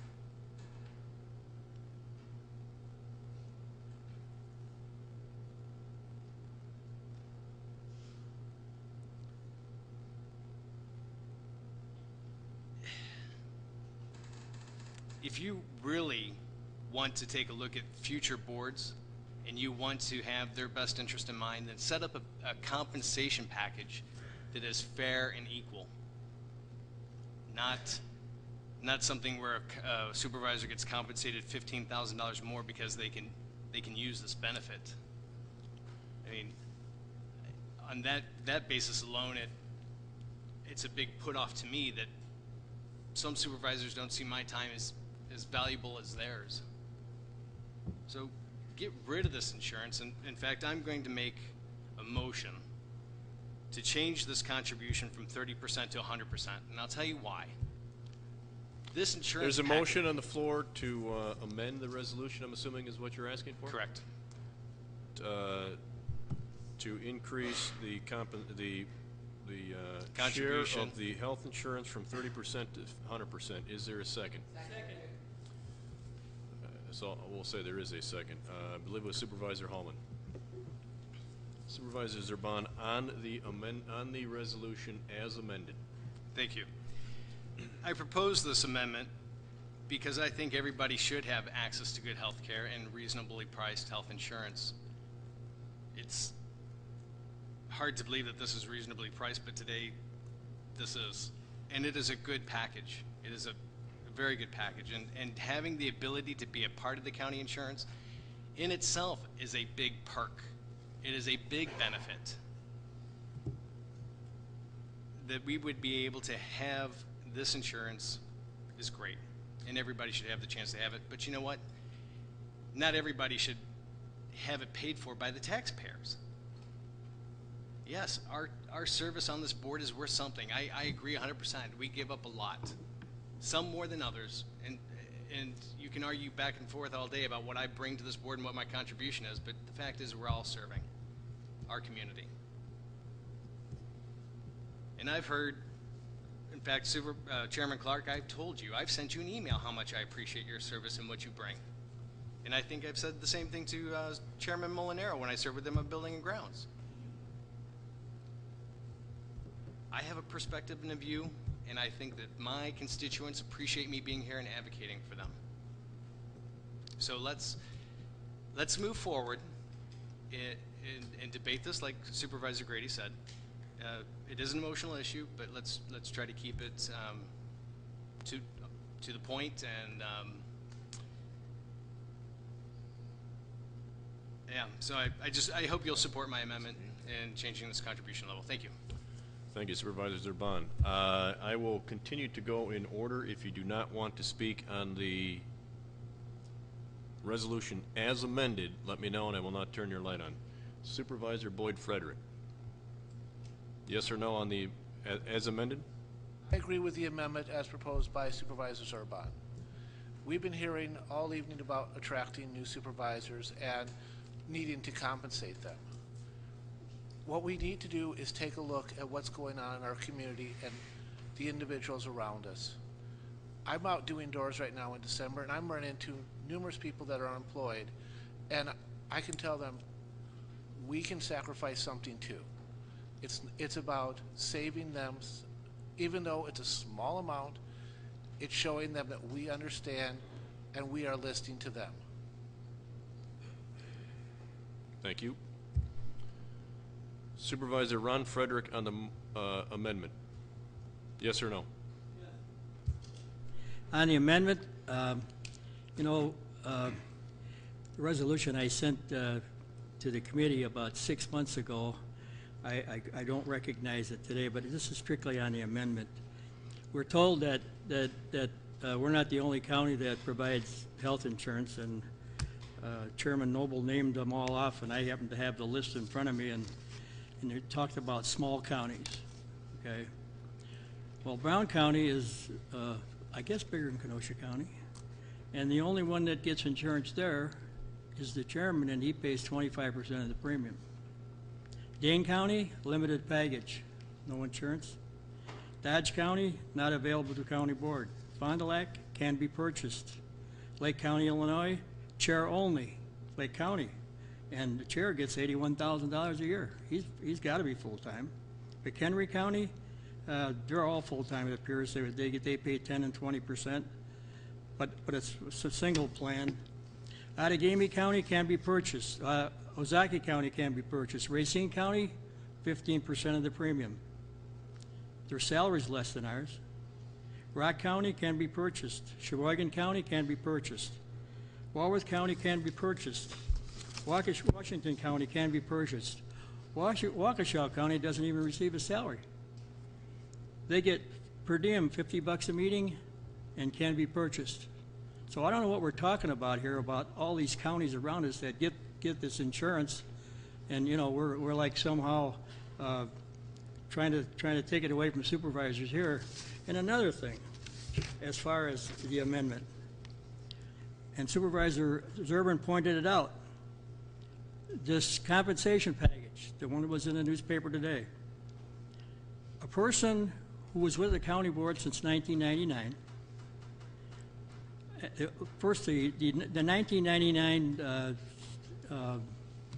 was 2508 for a single plan. Excuse me.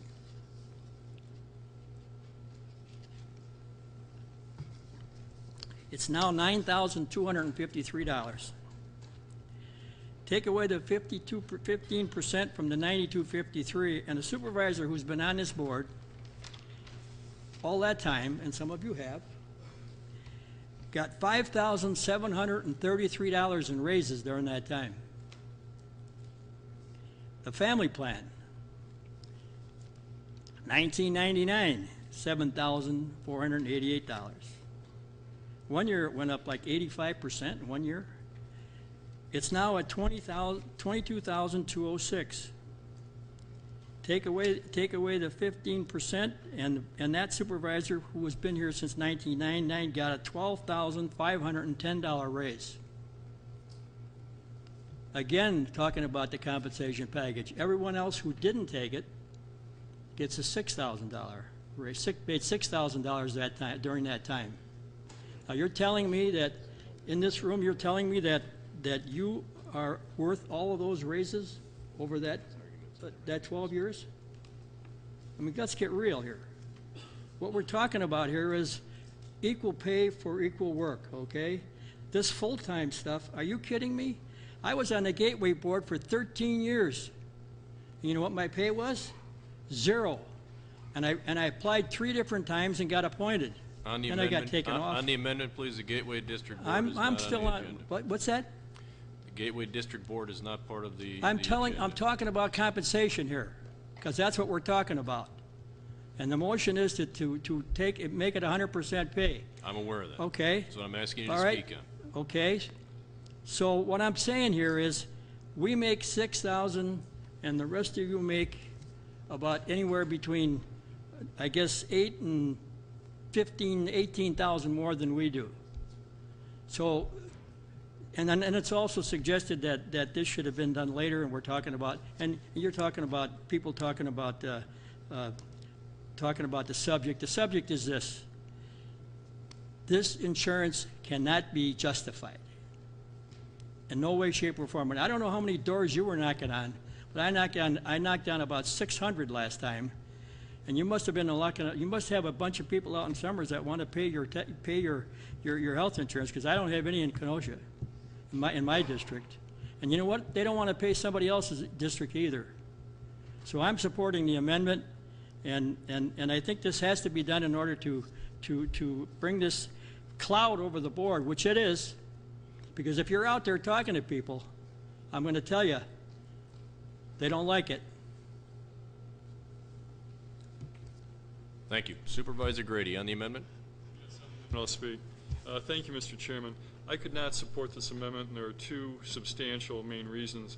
The first of which is, if indeed, as has been reported this evening, we have several of our county employees who are part-time people, and the health premium is available to them at a 50% contribution, then basically what we're doing here to ourselves is creating 2 classes of, if you want to call it part-time employees, I don't call myself a part-time employee, but if you wish to categorize it that way, then we're constructing 2 classes of part-time employees.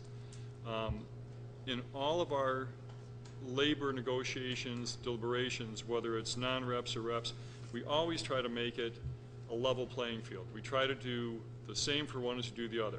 Not always perfect, but that's our attempt. So here by design, by this amendment, we would actually construct an inequality between one group of quote-unquote part-time employees and another group. Does that make sense? Is that rational? Is that how a county board would conduct business, is have two separate groups? I think not. It just does not appear logical. The second point I'd like to make is that supervisors have a relationship between themselves and their constituents. And they really need to be able to vote their conscience, be in touch with their constituents.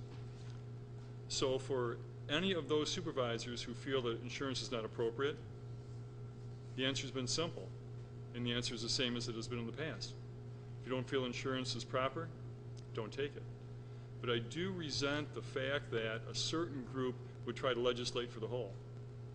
If I don't like the jacket that Supervisor Gable is wearing here, can I say to him, let's make a motion, that's the wrong color jacket, we should all be wearing green. And Supervisors are bound. If you're wearing a blue tie, I don't like that blue tie, let's make a legislation against it. Each supervisor in this room has the ability to vote their conscience. So to legislate for the whole tonight, I think it's a bit improper. Those are my comments. Thank you. Supervisor Hallman. Thank you, Mr. Chairman. I'll speak only on the amendment and save my passions for public service on the measure as a whole.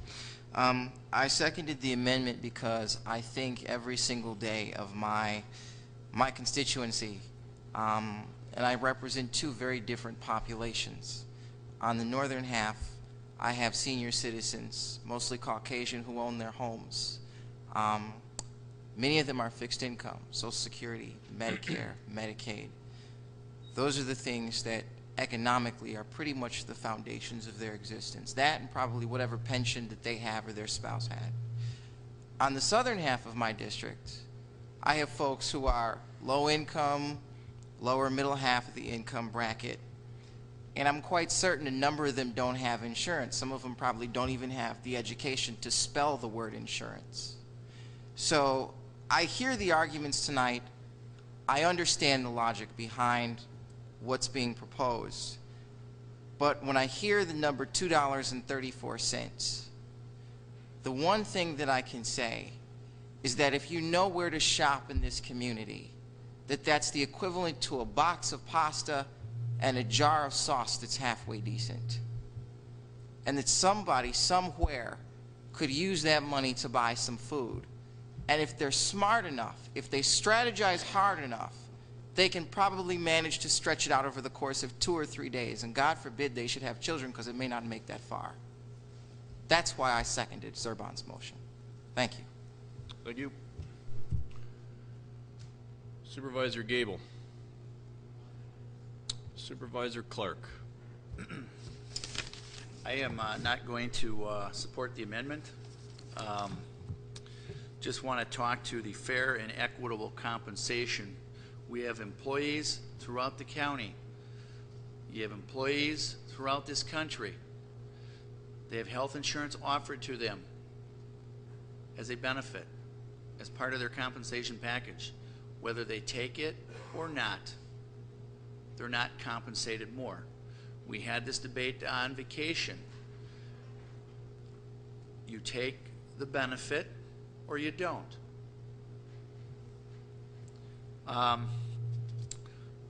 This compensation package is available to all citizens.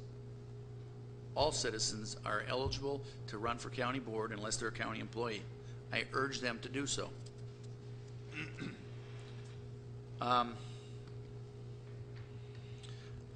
the other thing I would just point out to there are citizens in this country, in this county, that don't pay a dime for health insurance, and they don't do a darn thing for health insurance. They go down to the job center all the time. No, I'm not equating myself to that, but those people that are on hardship, they have that option. I'm not going to support this amendment, and let's get on with the vote. Thank you. Supervisor Michael. Thank you, Mr. Chairman. I guess I'm in a somewhat unique position. I was elected back in 2004. I made a campaign promise that I would never take the health care insurance. My wife works at Abbott Labs. At the time, if I would have signed up and taken the insurance plan, we've actually would have got additional $50 a month from Abbott so that my family would be on the county plan.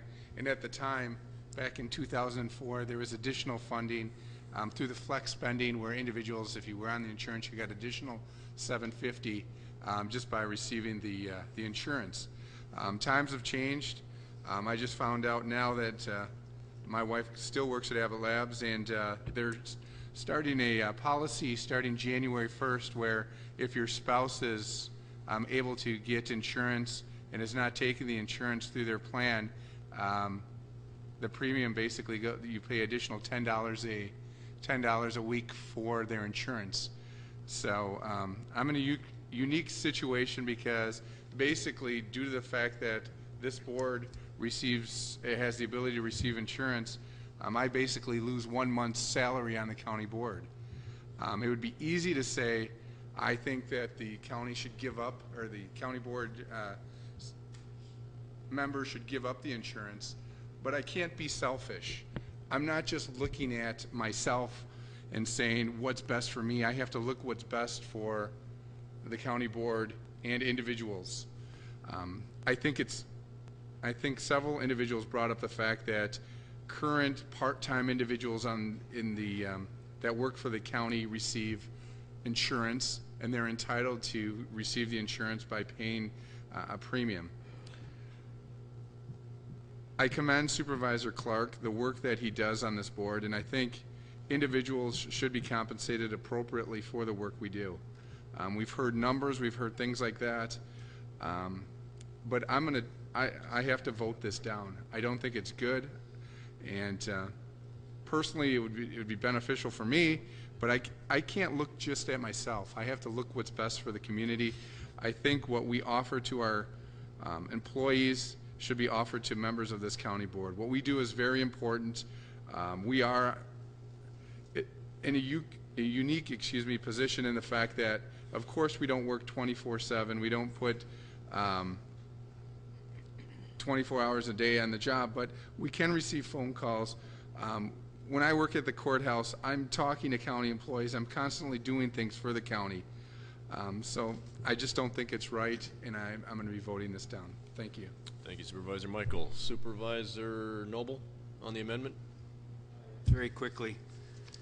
It's sort of echoing what Supervisor Grady said. The reason I can't support it, and first of all, I'm not sure how you can support it, because it's not consistent with what we're offering our current employees. Like I already said, if you were listening, the very next contract, 1392, calls for prorated health insurance. If you're a 1392 union member, you can get health insurance with a contribution for working as little as 20 hours a week. So if you're going to support this, then, if you don't think we should have it, then I guess you need to be against that contract, the next item on the agenda, because it's really consistent with what the administration committee is proposing, which is a 30% contribution. The other thing I want to say, which is why, it's not about how one supervisor is worth one price and another supervisor is worth another price. If any of you have ever hired people and you interview people and you get down to 2, and then you actually decide which of the 2 you're going to hire, you're not asking which one's going to take health insurance and which one's not. You're going to hire the best person available for the job, and then after you make your decision, you'll find out whether they want the health insurance or not. And when I first ran for county board, that's the approach I took. I didn't get any of the endorsements either. I didn't get the Kenosha News endorsement, and I didn't either get any endorsements, but I went to door, and that was my approach. I said, think of it in terms of you're going to hire somebody to do a job for you, and I'm one of the candidates. Here's what I have to offer. Here's what I believe in. Here's my core beliefs. Here's what I feel my potential is. I use that word in my other comments. and I won, even though the other person had all the endorsements. So think of it that way, you know? It isn't about explain to me how this person is worth that much more than me. It's about, are you the best person for the job? And then after they decide who's the best person for the job, being your constituents, then you do the job. Thank you. Thank you. Just a point here before this gets too far out of hand. You're talking about compensation for one supervisor who does or doesn't take the insurance versus the other in terms of who's paid more. And if there's a question of Mr. Riedel, he's here. We do not compensate our employees in Kenosha County any differently whether they take the insurance or don't take the insurance. So I think you're talking about something that I want to make sure we're factual, we're accurate, and it doesn't boil down to or deteriorate into what we're doing with the other employees. There is no consideration in terms of the compensation whether someone is on the family, the full, or the single, or whether or not they do or do not take insurance at all. So before that gets carried away, I want to make that clear. Supervisor Grulich. Thank you, Mr. Chairman. I've been kind of up in the air on this subject for a while now, and a lot of things have kind of come to my attention. One of the things that people are saying is that we need to retain this insurance to attract quality people. I mean, a lot of the conversations and arguments that I'm hearing are echoes from conversations we had last month in regards to the sworn non-reps. The sheriffs asked that we retain the vacation buyouts for the non-sworn or for the sworn non-reps, but the board decided that the costs are going up. We need to pinch pennies. Insurances are going up. I think we need to pinch pennies there. The sworn non-reps were willing to make concessions. We were willing, or people of the board here are willing to make non-concessions on the premium. But last month that also fell on deaf ears. Another supervisor said that it was necessary because we work when and at any time when we have to. Well, some of these sworn non-rep supervisors are also on call when needed, and sometimes they possibly can't take their vacation. I mean, with all these arguments back and forth, I think I'm going to have to support the amendment on this resolution. Thank you. Thank you. Supervisor Clark. I call a question.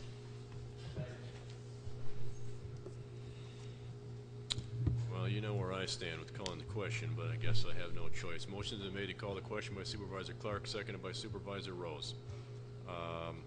Roll call. All in favor of calling the question, vote P and plus. Opposed, P and negative.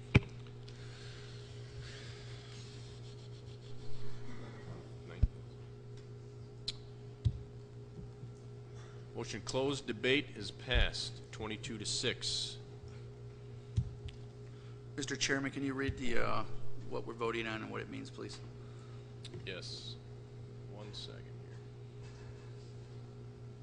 All right. The motion, the amendment before us is to modify the 30% contribution for the health insurance to be 100% contribution to the health insurance. At this point, that is the only change to the resolution before you. So, on the resolution as amended to go from 30% contribution to 100% contribution, roll call vote if you're in favor, P and plus. If you're opposed to the amendment, P and minus.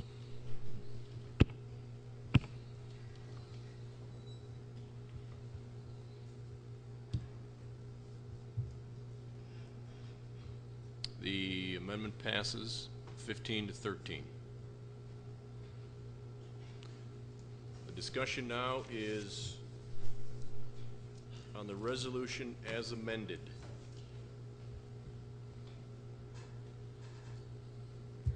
Supervisor Gable.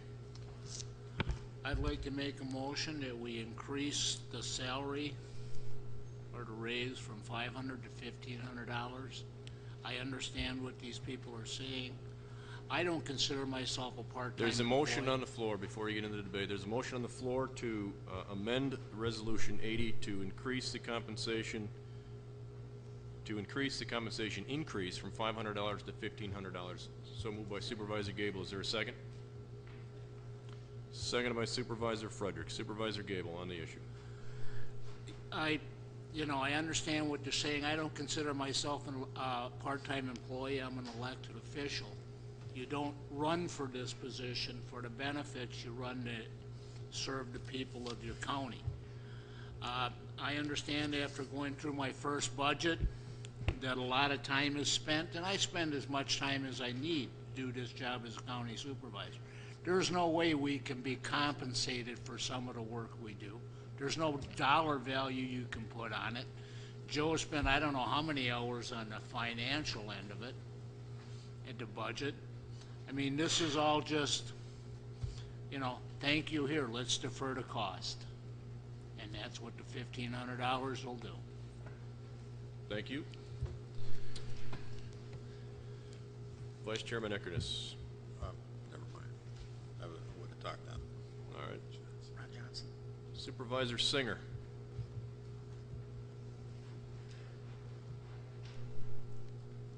Whoops. Shoot. Lights are flashing everywhere. Supervisor Singer. I had a question before that it was for the amendment. All right.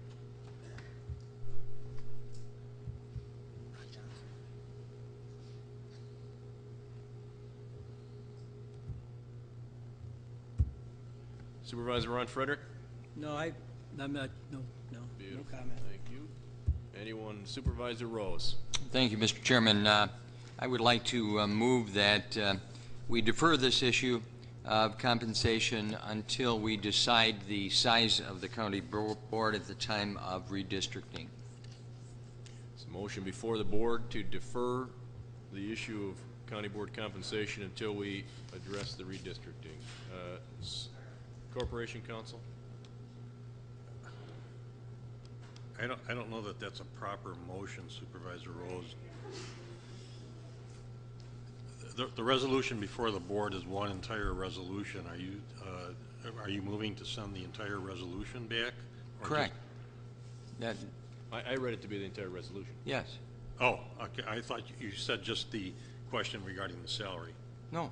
Okay. No, I said the resolution. If there was any doubt about that, let me make it very clear that that is what I'm saying. All right. Point of, the motion is not out of order, and Corporation Counsel has confirmed that. Supervisor Zerbon, state your point. This is a secondary motion. This is not a main motion, so it's... No, it's a motion to refer. That's in order. It's in order. It's debatable. Okay. There's a motion on the floor by Supervisor Rose to defer back to committee. Is there a second? I thought it was seconded by Supervisor Noble, if I'm not Motion mistaken. moved by Supervisor Rose, seconded by Supervisor Noble. On the issue of referral, Supervisor Rose. All right, thank you, Mr. Chairman. I think Supervisor Noble made this clear in his original statement, which I agree with, that the proper time to decide this is when we decide the size of the county board. We're going to have a redistricting. There's certainly been talk about downsizing the county board. We've never debated that issue before. If it in fact is downsized, that may have an impact on what we decide is the compensation. There is no rush on this issue. There's no necessity that we decide it this evening. We're not going to have an election in April or November. There is no need this evening to make that decision. I think the decision is more properly made when we decide the issue of the size of the board. Whatever the decision is there is certainly very relevant to the compensation issue. I think that's the time that we ought to consider it, and I would ask your support for that that reference. Thank you. Thank you, Supervisor Rose. Supervisor Overman. Thank you, Mr. Chairman. I wanted to speak on the amendment. Well, you get another one. Pardon? I guess, never mind. I guess it's a referral. I wanted to speak on the First Amendment. All right, well, you'll have to wait and see how this goes. Supervisor O'Day. Question's been called by Supervisor O'Day, seconded by Supervisor Rose. We will have a roll call vote to close debate. All those in favor, P in plus. Those opposed, P in negative.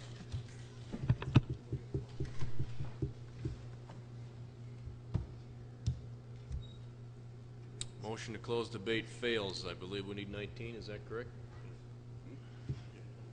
The motion before you is referral. On the referral, Supervisor Frederick, Ron Frederick. No, I don't want. Voting on a referral. Supervisor Zerban. What are we doing here? I mean, honestly, if this was not to be decided upon by this board, then it should not have come out of committee. It came out of committee once before with a for lack of a better word, a messed up increase in our salary, and then when some supervisors didn't like the taste of that because we got hammered in the press, it goes back to committee to come out with the insurance back in it because some of the people want the insurance. The lack of fortitude of some of the members here is really galling. I mean, I would ask that you vote not to send this back to committee. Thank you. Supervisor Noble.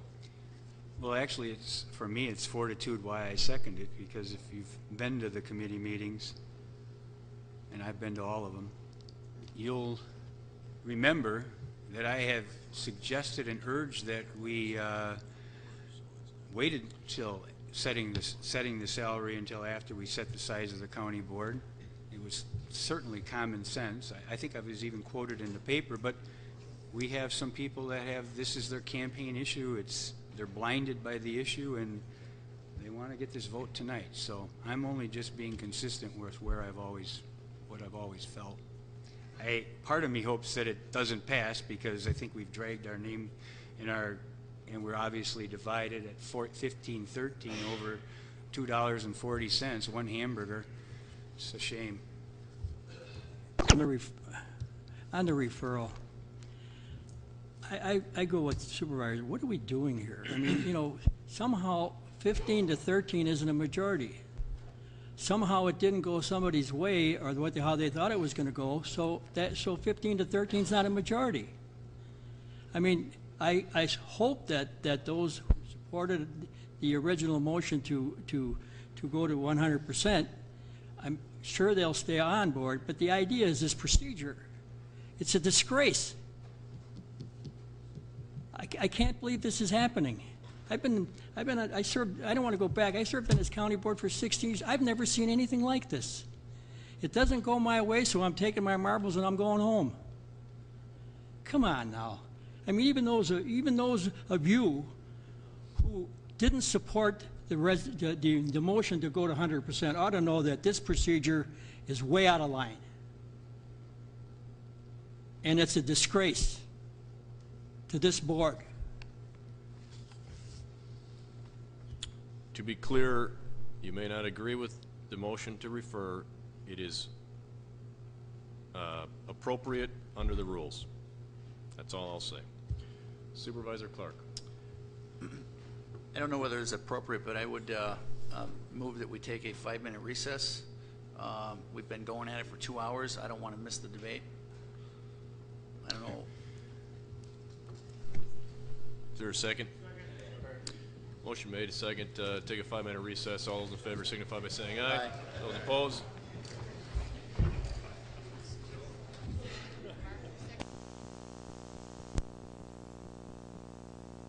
All right, on the floor before us is a motion to refer back to committee until a decision has been made on the size of the county board relative to the census. I have one light still on, and that is Supervisor Grady. Thank you. This amounts to a point of information, and through the chair to Corporation Counsel, please. Sure. I just want to make sure that I understand some of these procedural things. I've got my head around this properly. My first question is it true that the entire compensation package that we're basically entertaining and looking at tonight does not really affect us or affect the county board until what future date? April of 2012. April of 2012, okay. Then the other point that I'm not sure on, is there in fact going to be guaranteed redistricting at that point in time or at about that point in time? I mean, is that written in stone, or is that supposition, or What's the facts with that? The board has to set the compensation package before the earliest date for taking out nomination papers, which would be December 1st of 2011, barring any changes in state law. In terms of the redistricting, that is, I can only go by what's happened in the past. In the year 2000 and in the 1990, the census takes place during that decennial year. By the time they get all that information, send it to the county. We probably have a good portion of that right now. Al Brockmeyer probably has that. He begins working on that. The committee will be formed fairly soon. I can't tell you when that would be finalized. That could be sometime in 2011, could conceivably go into 2012. All right, let me just ask this question. Is it as likely as not that we'll be looking at a different number of county board supervisors and or rearranged districts at that time than we have now? Is that a... The way the law operates is that the county board can change the number. It can go up or it can go down. It's also subject to a referendum question. And if a petition is filed in accordance with state law, then it'll become a referendum question. It'll be up to the people to decide what the number will be. Okay, so there is a reasonable supposition that the configuration will be different at that time than what it is currently. Well, I would add this, that the committee, Census Committee, Redistricting Committee, any number of names that have been applied to that committee is seated by me in March, no later than March, I believe, of this year. In fact, Vice Chairman Eckerness and I are going up to a conference in Stevens Point put on by Wisconsin Counties Association specifically about redistricting. To make any assertion at this point in time that the county board numbers will remain the same, increase or decrease, I think is something that it's far too early to speculate on. I can assure you that the group that we seat to look at the look at the census and the county board makeup will look at the potential to cut, but there's no guarantee it will come forward that way. Frank, does that correspond with your impression of the situation? I'm sorry, I didn't hear you. Does Supervisor Molinaro's assessment of the situation correspond with your view of the whole redistricting and supervisor arrangement? Yes, absolutely. All right, that concludes my question and my comment. Thank you. Thank you. Supervisor Gail Gens. As a point of clarification on the motion that's on the floor. Which is referral? Okay. To refer it back to the Yes. committee. Does that referral back to the committee just cover compensation for salary? No, that was a question that Corporation Counsel addressed to Supervisor Rose. The reference is to, the referral refers to the entire resolution. Compensation, health insurance. Thank you. Or benefit. Supervisor Ron Frederick. Once again, please do not refer this back. Let's get it done with now. Thank you. There are no other lights on the board. I will ask for a roll call vote. Those in favor of referral, P and plus. Those opposed, P and minus.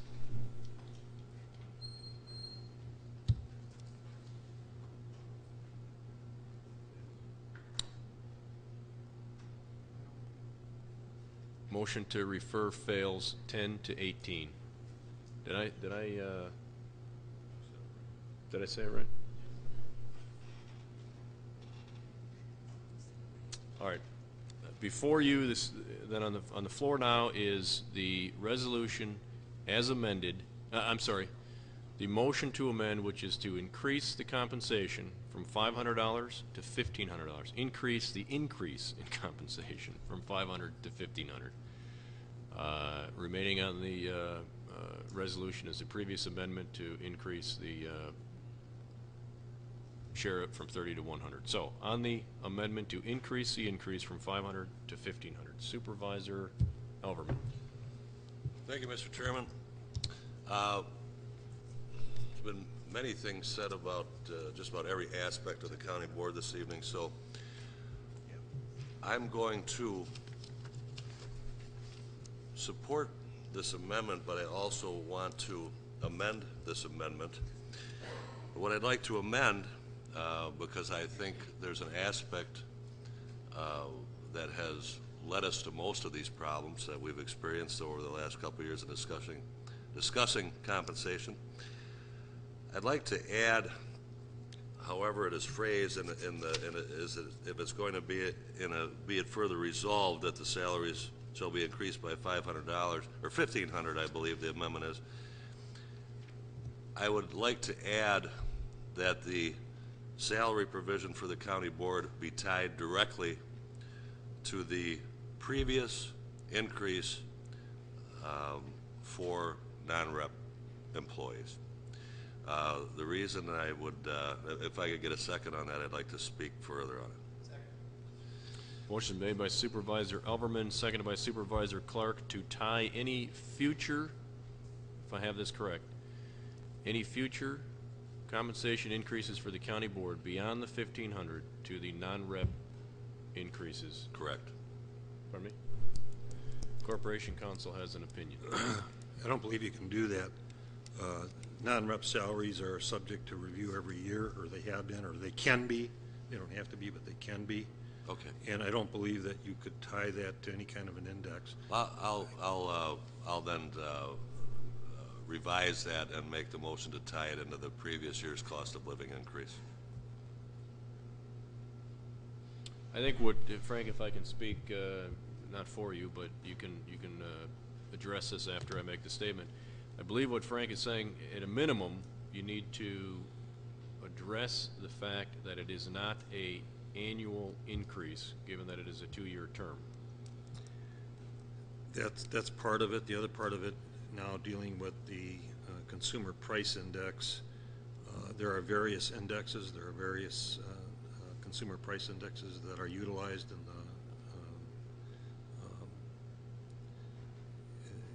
labor negotiations, for example. I think that kind of a increase, Supervisor Elderman, to be perfectly honest with you, I would need some time to research the validity of that. I'm not prepared tonight to give you an opinion one way or the other on the legitimacy of that. Can I state your point? Is the amendment binding a future board that has to act on this matter? Is the amendment binding what a future board can do? The provision before the board tonight is to set the salary for the next county board that's elected. But beyond there? Beyond that, assuming that you can set the salary as Supervisor Elverman or Supervisor Grady or whoever has made that amendment. Once that's set, it's set for the entire two years, 2012 to 2014. During that time, the next board can certainly set the salary for 2014 or 2015, whatever the next election is after 2014, I guess it would be. Okay, Mr. Chairman, I'll change that then a third time to the compensation per term increasing by 2%. Motion by Supervisor Elverman, as amended by Supervisor Elverman, is that the salary compensation for county board supervisors increase on a per term basis of 2%. Correct. Is there a second? Okay, Motion Mr. Chairman. Seconded by Supervisor Clark. Supervisor Elverman. The reason I bring this up is, you know, I've been here quite a while, not as long as some. I've said that before. And you look at the compensation, and I know everybody's had chances to debate all this tonight. I'm not going to repeat things. It was all said very well on both sides, so I didn't have a need to jump in. But the reason we're in some of this predicament is those of us that have been here a while said at many meetings, publicly and privately, we can't raise our compensation. We're getting this health benefit. It wouldn't be right. We should have not followed our own feelings then. We should have kept up. When you have a position, whether you deem it full or part-time, that's responsible for $207 million, all the decisions to be made, all the pressures involved, and the drawbacks that come with poor decisions, as people have mentioned, the $30 million with the Kenosha School Board. There is much responsibility. The compensation held for, I guess, 18 years now at between $58,000 and $6,000, or $56,000 and then $6,000, should have been increased all along. We may not have had as much debate as we've had if we would have kept up with inflation and just cost of living and common sense. Common sense told many of us to leave it alone because we were very well compensated with the insurance benefit. That's gotten out of hand. People have wanted to take a different course. So I think for future boards, for future people involved here, we need to tie something in that has a minimum increase per year to at least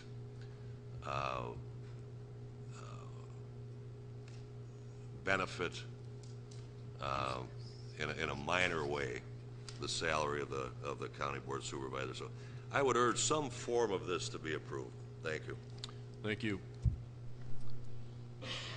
Supervisor Singer. Thank you, Chairman.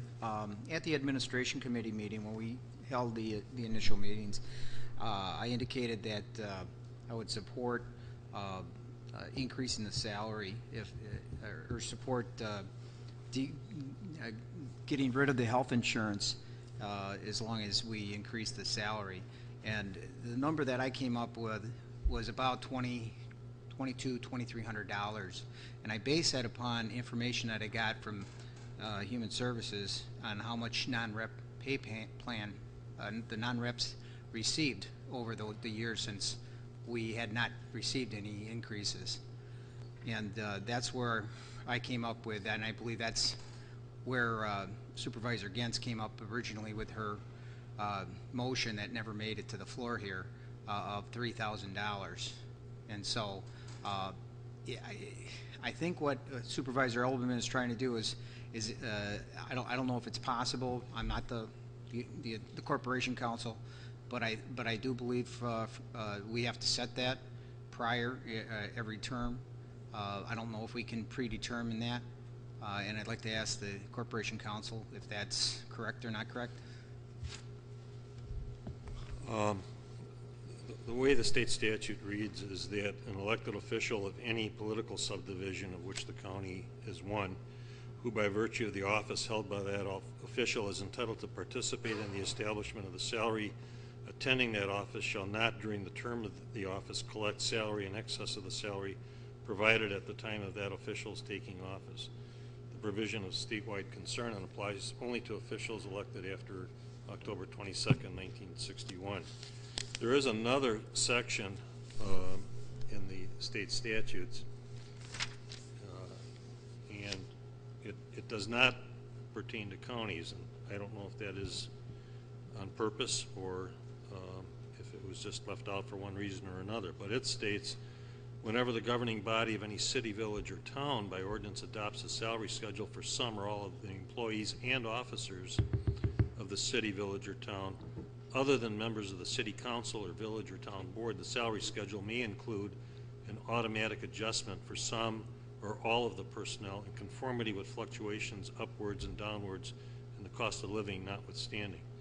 Section 6032, 6132, 6209, 6213. So I don't know if the counties were left out of that on purpose. That kind of a question I would need some more time to research.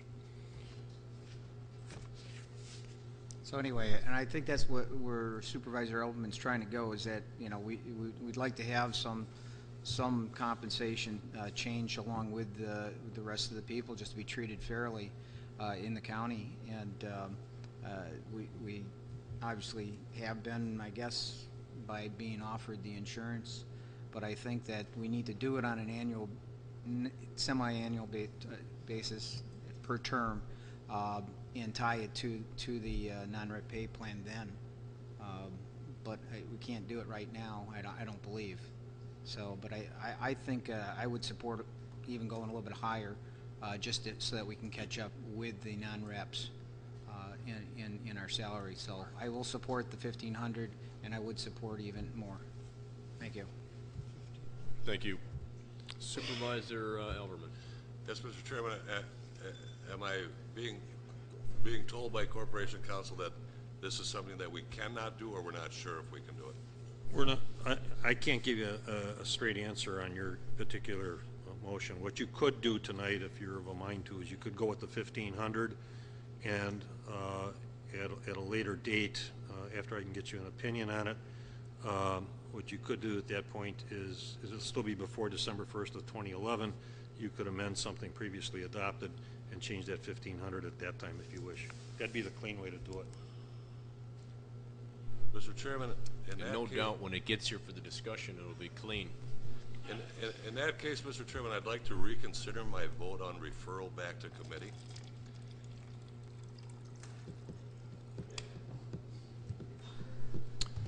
Corporation Counsel, is a reconsideration of the referral back to committee in order, or does there need to be a motion to refer back to committee? You'd have to make a motion to refer back to committee. I'll make a motion to refer back to committee. Motion made by Supervisor Elverman to refer back to committee, seconded by anyone. Seconded by Supervisor Rose. We're now back on the discussion of referral to committee. Anything else, Supervisor Elverman? Yes, Mr. Chairman, I want to explain my position on this. I feel very strongly that this was neglected for years. It has caused a lot of grief for a lot of us. This insurance business I want it over and done with, but I feel very strongly that we need to look at the whole compensation. And if we're not sure that we can do that this evening, add in some type of percentage increase per election cycle. I would like it referred back to committee. I would ask, and I know it's a lot to ask of county supervisors here this evening, that they allow that and have the faith that you have the votes to defeat the insurance. It's been done. I believe it's a non-question, but I think it's very important that we do not let this position sit as idly as we've let it sit. So I voted against it going back to committee because I wanted this done with. But I also would like for us to be able to look at this to tie some type of index into the compensation. Thank you. Thank you. On the motion to refer, Supervisor Gable. On the motion to refer, I call the question. We've already done it. Motion been made by Supervisor Gable to call the question, seconded by Supervisor Rose. First vote will be on the motion to end debate. If you're in favor of ending debate, P and plus. Opposed, P and minus.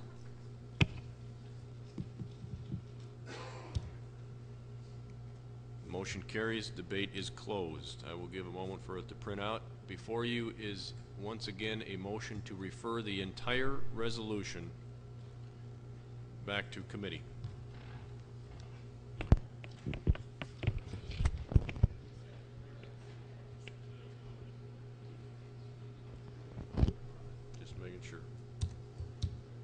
Okay, again, before you is a roll call vote, motion to refer the entire resolution back to committee.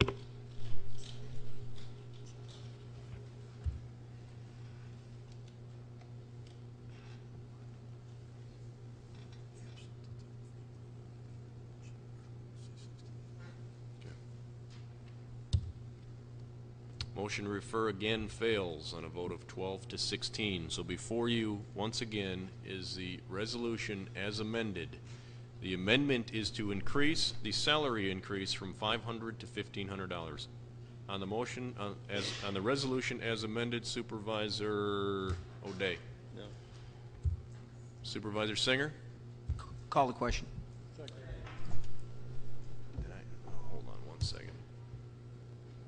you won't like this if I say it, but it's too late. Okay. Motion before you is to call the question by Supervisor Singer, seconded by Supervisor Ron Johnson. Roll call vote. This will end the debate. If you're in favor of ending debate, P and plus. If you're opposed, P and minus.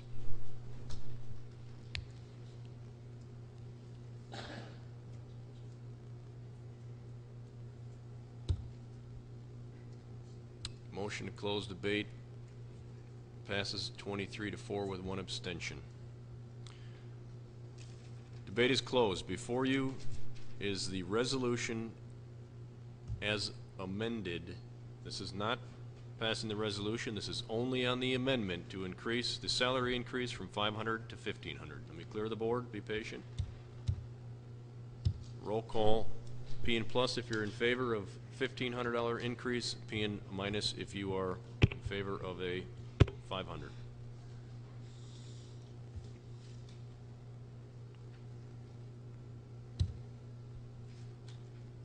Motion carries 17-11.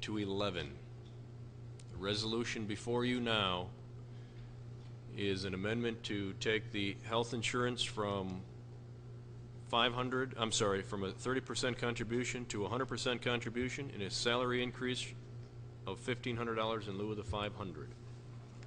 So, on the resolution as amended. Oops. Supervisor Clark. I will make a motion to change the health insurance contribution to 40%. The motion before you to amend the resolution to increase, take the contribution from 100% on the insurance to 40%. Is there a second? Seconded by Supervisor Grady. We are now on the resolution, as amended. We're on Supervisor Clark's amendment. Supervisor Clark, anything? All right. Supervisor Zerban, on the amendment. Sorry. I'm opposed to this amendment. I'm going to be voting it down. I hope everybody else will too. Thank you. Supervisor Decker. My comment is not on the amendment. It was on I pushed my button previous to the amendment. All right. Push it again if you'd like to speak on something else. Supervisor Gable? I haven't turned your light on yet. Supervisor Gable. I call the question. We've been Motion down on the this floor to road. call the question. Is there a second? Second by Supervisor Arrington. Roll call vote to call the question. All those in favor signify by P and plus. Those opposed, P and minus.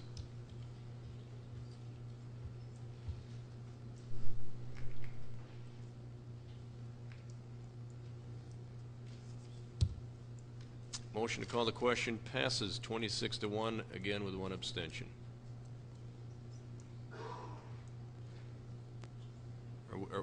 I won't even ask the question. Okay. Debate is closed. On the amendment before you is a 40% contribution to the health insurance by County Board Supervisors in lieu of the 100 amendment that passed a few minutes ago. Clear the board. I'm assuming a roll call vote. If you're in favor of a 40% contribution, P and plus. If you're opposed, P and minus.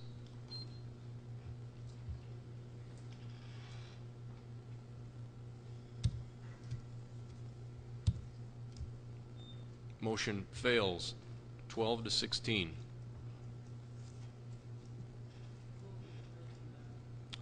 Supervisor Singer. Thank you, Chairman. I move the question.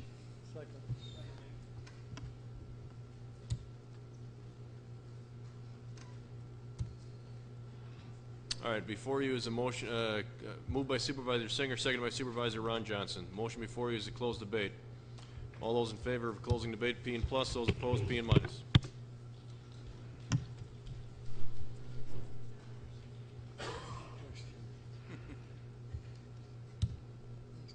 Motion to close debate carries 21-6. I trust Supervisor Ron Frederick. Okay. Once I figured you did. 3 times I was a little concerned. State your point. Question.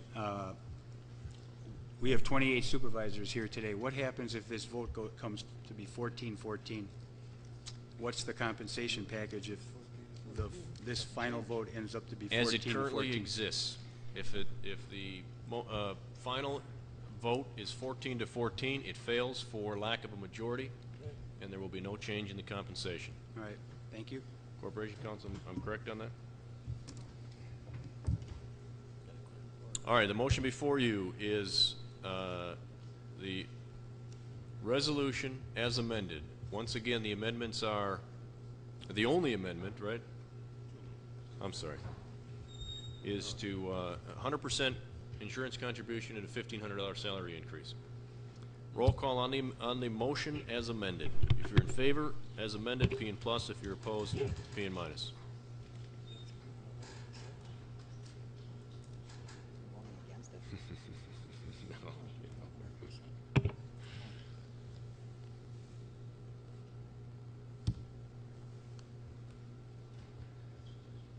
Motion carries 16-12.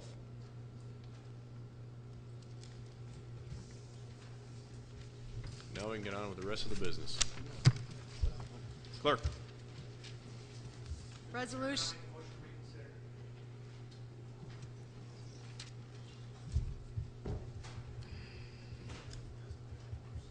There's a motion on the floor to reconsider the vote. Is there a second? State your point. Motion to reconsider is only possible if the supervisor has misvoted. That is not true. A motion to reconsider can be made by the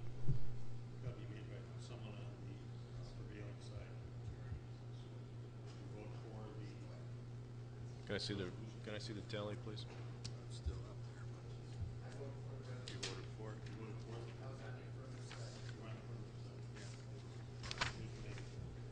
Motion again before you, which is in order, is a motion to reconsider made by Supervisor Clark. Is there a second?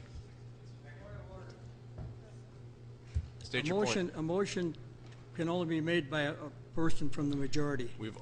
We've already clarified that. It's up on the board. Supervisor Clark was in the majority. The motion is in order. I will ask one more time if there is a second to the motion to reconsider. Second. Motion been made by Supervisor Clark, seconded by Supervisor Noble. On the issue of reconsideration, anyone like to speak? Supervisor Singer. I call the question. Motion been made by Supervisor Singer to call the question, seconded by Supervisor O'Day. Roll call on the issue of calling the question on the motion to reconsider. If you're in favor of closing debate, P and plus, opposed, P and minus. Is this a simple majority? Yes. Ash. I went too early.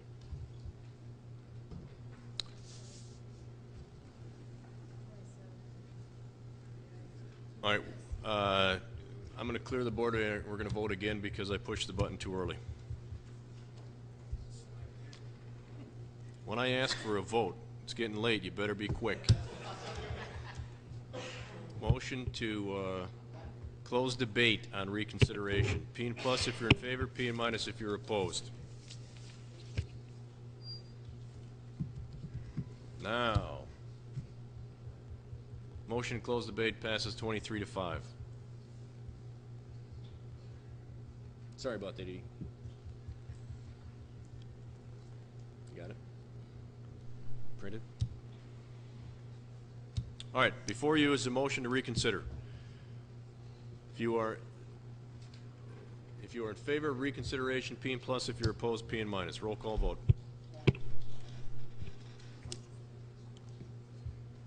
State your point. Reconsider Supervisor Clark's vote. I'm unclear.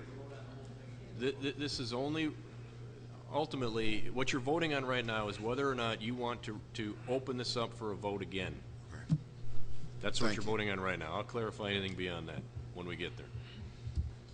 If we get there.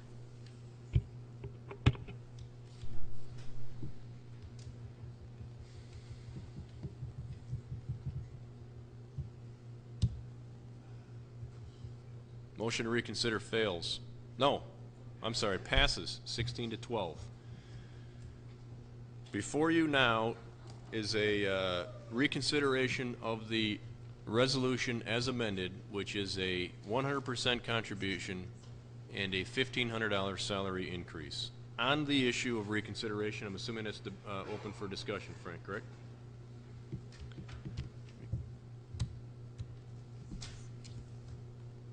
Supervisor Arrington? No, I'm sorry, you're not on board. Supervisor Singer. I call the question. Well, I didn't see that coming. Motion by Supervisor Singer to call the question, seconded by, who's saying it? Supervisor Underhill. All those in favor of calling the question, you vote P and plus. Those opposed, P and minus.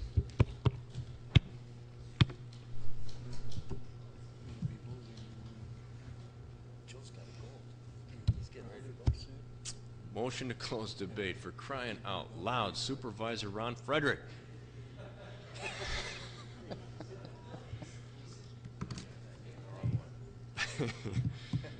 Look, if you can't laugh a little bit, I mean, motion to close debate passes 22-5 with yet again one abstention.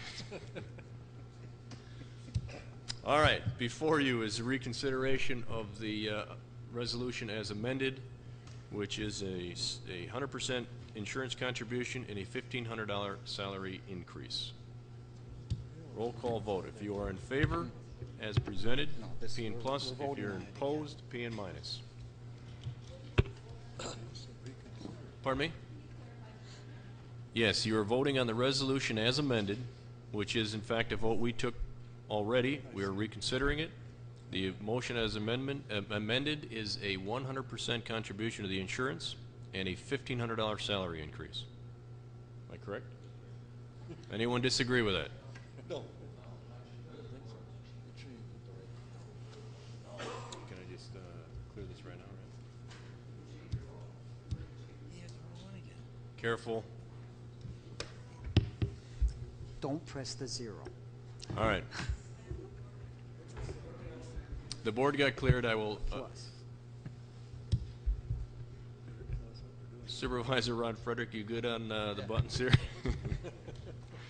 All right. Again, if you're in favor as amended, P and plus. Opposed, P and minus. The amendment is 100% contribution, $1,500 salary increase.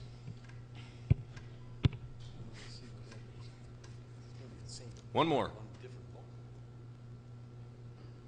Supervisor.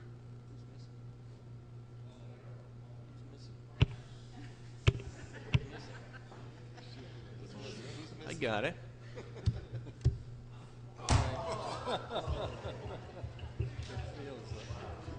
Hey, let's.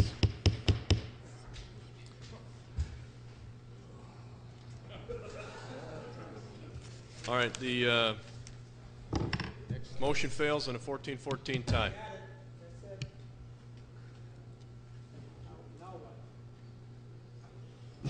No change. No change to the compensation. We're going to move on to new business. I'm sorry, Resolution 81. Clerk. Chairman. Chairman.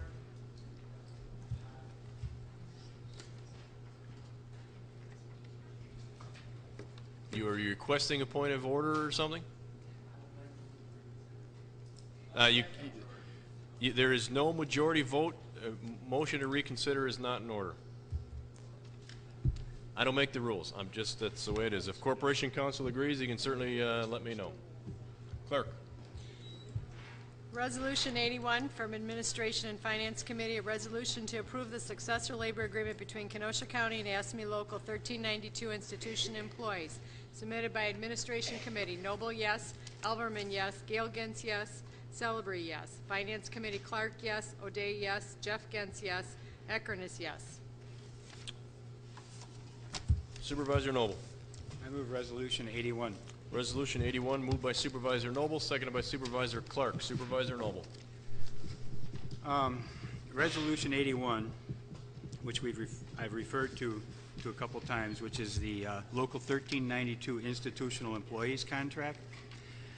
That calls for a wage increase on 12/19 for 2%. and that somewhat is in keeping with all the other unions that had previously agreed. They deferred their increase till 12/19, so that sort of was adopted as somewhat a benchmark by the administration. They agreed to a 0% increase for 2011 and 2012.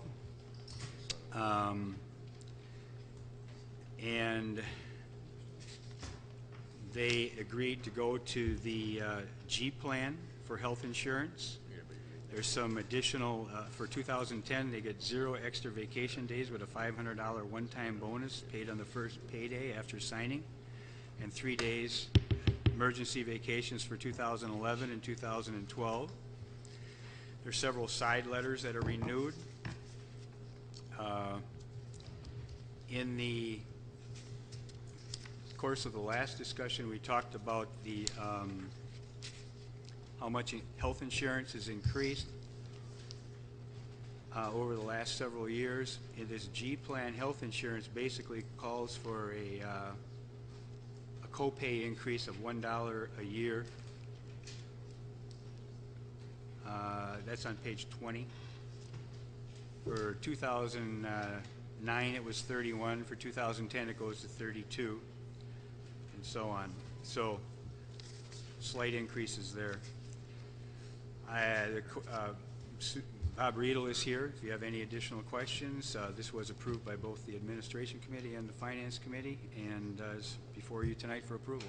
Oh, and within it is the, I've talked about it during the last budget, but this particular union does get prorated compensation for employees that work as little as 20 hours a week. If you'd like Bob Riedel to explain that further to you, you can have him do that.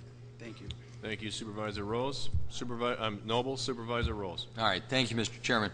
Let me make it very clear, I don't support the closing of Brookside or the leasing of Brookside, but I would direct your attention to Exhibit number 2, a side letter between the county and the union, which I think is a significant infringement on management rights, and I think it is a grave mistake to go down this road. It says there that the county agrees that it will not lease or sell the Brookside Care Facility or its operation. The sunsets June 30, 2012. I know of no proposition or proposal to either lease or sell it. I haven't heard of any rumors to that effect. It has not been discussed that I know of in any committee. It has not been discussed at this county board. I know of no reason why it is being raised this evening in the form of this letter. If we are going to have a side agreement on everything that we will not do, that we will not consider, I think we're making a mistake in union negotiations. But over and above that, to include this in a contract, in my view, is a mistake for the future. It infringes on management rights. It ties your hands in the future. I say I don't support the closure or the leasing out of the Brookside Care Facility. It's not even an issue. It's not on the table. But the proposition advanced in Exhibit number 2 is a significant issue. It's a very significant issue, and it's an infringement on management rights, which perhaps today is not on the table. But perhaps somewhere down the line at some future date, under some future circumstances that we have no knowledge of today, this kind of side letter will be an impediment to progress. It will be an albatross around some future county board's neck. And we will rue the day that we even broached that issue in 2010 when we didn't even have to do it. I am concerned that the administration would throw this in for no reason whatsoever.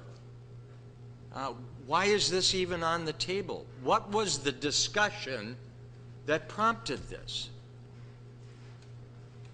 I know of none. This is the kind of suggestion that should have been aired at a closed session of the county board. I've said on a number of occasions when management goes to the table with union and there are some significant policy issues that ought to be considered, they ought to come to this board ahead of time in closed session to discuss them. This is that kind of side letter. Mr. Chairman, I would move that we strike this exhibit number 2 from the agreement, that we approve the agreement without this side letter. It's not part of the contract. I understand what a side letter is all about, and I would suggest that we can strike that exhibit number 2. We don't need any input from anybody else, and I would suggest that this contract will be approved without that side letter. And this is the time to stand up to these things. We're not rubber stamps. Time and again, contracts are brought before the committee, before the board, and we throw up our hands, and I've heard many supervisors say, what can we do about it? It's all been negotiated. All we can do is rubber stamp. That's what clearly tonight's debate was all about. This is the time to take that stand. This issue is not on the table. It shouldn't be on the table, and I'm not going to surrender management rights for any type of rationale that the administration may propose on this issue. Supervisor Rose, I'm going to defer to a question. The question is Corporation Counsel. It's my understanding that our options with the contracts are to either vote them up or down. We do not have the ability to amend. Is that accurate? What you have in front of you is a tentative agreement, and if you do not accept it in its entirety, the result would be that it would go back to the union as having been rejected with the objection noted that the reason for it is your objection to that particular provision. The union would then have an opportunity to, I think, respond to that. If I could, just for a moment, respond to your concern. May I ask this legal question then before you respond? You say that we must vote against the contract. It would seem to me that if we strike the side letter, which is not part of the contract. Oh, yes, it is. Absolutely. It no is. Question, no question about All right. Well, it. then let's vote against the contract, because I think that's a significant infringement on management rights, and this is a good time to stand up to that issue. This need not be there. You didn't have to negotiate this provision. Supervisor Rose, let me allow Corporation Counsel to respond. Go ahead. Thank you. I was not involved in these negotiations. However, I have some background with respect to that particular proposal. That used to be standard fare in the contract up until several years ago, and at that time it was taken out of the contract. With to be clear, before you get too far, standard fare specifically with regard to Brookside? Yes. In the selling of it? Yes. Thank you. Yeah. It used to be, it may have not even, I don't even remember if it was a side letter. It could have been right in the contract itself. And it was negotiated out of the contract, I'm going to guess within the last 10 years. And now it was being brought back with a side letter. And as I indicated, I wasn't involved with this one, but I assume that there's a sunset clause on it, which means that if this is a 2-year contract on December 31st of 2012, or whenever this contract ends, this side letter expires. It's not subject to the status quo doctrine if there's a sunset clause in it. In response to your concern, really the entire contract is an infringement on management rights, if you stop and think about it. Any labor contract is an infringement on management rights, up and down the line. That's how it's looked at. In terms of this particular provision, it's not unlike the no layoff provisions which are given to some unions on occasion, and that's what it takes to get a deal. You want 2 years of freezes. They want, the quid pro quo for that is no layoff. You may not like that, you may not agree with it, but that's been the standard practice. All right. There's a motion on the floor by Supervisor Rose to strike the side letter with reference to the selling of Brookside. Is there a second? Is there a second? Seconded by Supervisor Decker. State your point. I thought the corporation counsel said that that it was part of the contract. It is part of the contract. If you take that out, you will have rejected this particular tentative agreement. It'll go back to the union. The union will get it without approval or ratification by the county. At that point, they can decide which way they want to go with it. Thank you. State your point. I was under the impression that these side letters of agreement were made as side letters specifically and not in the body of the contract. So precisely this type of thing could happen. They could be added, they could be deleted, they could be dealt with in a manner that would not affect the main contract. Now, has it always been the case that if you take a side letter out, you're basically voiding the entire contract? Or is this, can you give me some history on this, please?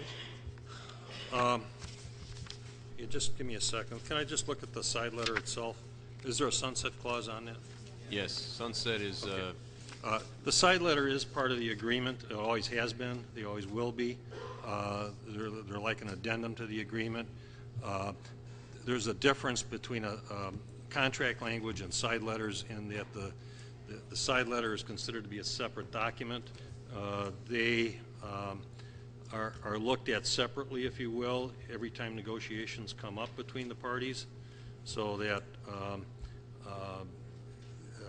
if there's a sunset clause in it, that means that side letter evaporates on the last day of the contract. And it has to do, that's important because you can have what's called a hiatus period between the end of the contract, which could be, say, for example, December 31st of 2012, and a new contract which doesn't go into effect or isn't negotiated until, let's say, June of 2013. During that 6-month period, side letters that do not have a sunset clause on it have to continue to be adhered to just as the contract provisions do. You still pay them what the old salary was, you still give them the same benefits and that type of thing during that hiatus period. If there is a sunset clause in it, that doesn't apply. You don't have to, you could sell Brookside on January 1st of 2013. If there is no sunset clause in it, then you can't, you got to adhere to it until you have a new contract or you resolve that through further negotiations in the bargaining process. Counsel, that if this side letter agreement were to be divorced from the contract, it would basically open up the entire contract for negotiation again. Is that correct? What you have in front of you tonight is a ratification. You're going to vote for it or against it. If you take the side letter out, you're sending it back without ratification. That means that the parties can sit back at the bargaining table and they can discuss, that particular provision that's of concern to you or anything else that they may come back and have some other concern that they want to address. So you're back at the bargaining table. And to your point, any change you make to the contract, right, correct me if I'm wrong, results in the same sending it back without ratification, and it will result in further negotiations, just to be clear. All right, so before us is the motion to strike the side letter with reference to the selling of Brookside. Supervisor Noble. Yeah, I was going to call for a point of information, but as long as I got the floor. I don't know if Corporation Counsel has noticed, but this particular side letter doesn't expire on the last day of the contract. It expires June 30th, and maybe in committee I was interpreting what I thought that meant. What does that mean? I mean, I was pretending, I guess I was playing, you weren't there, so I was legally interpreting it on my own. So now I'm asking you, what does... Mr. Riedel can maybe answer?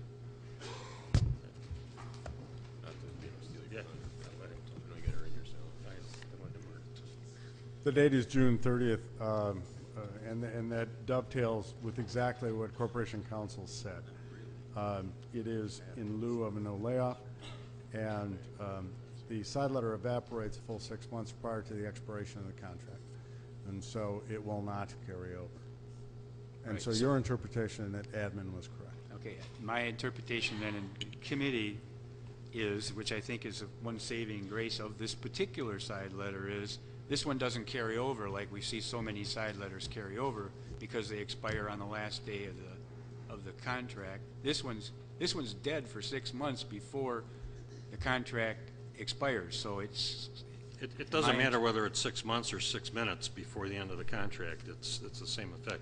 And we normally do it the last day of the contract, but for one reason or another, they apparently decided to do this in June, 6 months earlier. Well, that brings another question. You know, to me, the reason of a side letter is because it's not part of the agreement. So it's meant to sunset. But so often when we negotiate these contracts, we treat these side letters like they're part of the agreement. And I do believe that we need to, again, change our mindset on that. Side letters, in my opinion, should come to an end, and they're no longer on the table. And it doesn't seem like we take that approach. Corporation Counsel would like to answer that. I can understand your point in the confusion.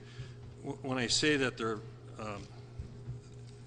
it may not be proper to say that they are part of the contract, the collective bargaining agreement itself. They are a separate agreement, okay? But the whole collective bargaining process involves both the master agreement and these side letters. For purposes of ratification, you're ratifying the whole thing as one. I understand that for tonight, but I guess and I'm not asking for an answer tonight, but I will save this question for another time. Thank you. Thank you. Supervisor Rose. I don't look upon a labor agreement as an infringement on management rights. I think that's an archaic view that has been rejected for many years. But I view that exhibit number 2 as an infringement on management rights and an unnecessary throw-in here, which was negotiated out of these agreements for good reason. It raises the specter here of possible closure, possible leasing, when that isn't even on the table, by placing this exhibit in the contract. Now, you ask... Supervisor Zerbon, I think that's... no, thank you. I appreciate it. Supervisor Rose, I apologize. Continue, please. So you ask, well, what will happen if you support my exhibit and strike exhibit number 2? We approve the agreement then without it. We submit it back to them as our counteroffer, and I have confidence that in light of the fact that this hasn't been in these agreements for some years, I believe you said 10 years, that it will be accepted without this side letter. This need not have been in there in the first place. And I inquired of the Administration Committee Chair, why was this in there? Why wasn't this stricken in committee? And I really never got a satisfactory answer except that this is what the administration threw in. For whatever reason the administration may have had in sticking this in there, I think it is bad public policy. It is unnecessary. It's a giveaway, a throw-in that need not have been there. I would suggest that we take that risk, and we've talked about this time and again. Strike this little side letter, goes back to them as a counteroffer. It may happen that we get renegotiations. I agree, that's a risk. That's a risk. I don't think that's going to happen. I'm willing to take that risk because the balance of the contract they know and we know is good. This hasn't been in there in many years, and it shouldn't be in there in 2010. Thank you. Supervisor Singer. Thank you, Chairman. I just had a question from the Corporation Counsel. If we pass this amendment and pass the resolution, and then it goes back as a renegotiation point for the unions, does it then have to come back to us if they make no other changes? If they accepted it as we accepted it, would it be a done deal then at that point, based upon their acceptance of it? I think your vote tonight is going to be to either ratify it or not ratify it. I think that's the vote that you're going to be taking. if you don't ratify it, it's going to be, I think, fairly clear from the record that the reason you're not ratifying it is because of that particular objection that Supervisor Rose is bringing up. You can even make that part of your motion to reject it, that you're rejecting it for that reason. And at that point, it would go back to the union. They would have an opportunity to, again, look at it themselves. If they make some changes, it would have to come back to the board. If they accepted it, I believe it would still have to come back to the board because you haven't accepted it. You've rejected it tonight for the reasons that Supervisor Rose stated. So it'll come back to the board either way. Okay. Thank you. Supervisor Singer, anything else? Yes. You're done? Thank you. Supervisor Grady. Thank you, Mr. Chairman. Through the chair to Mr. Riedel, please.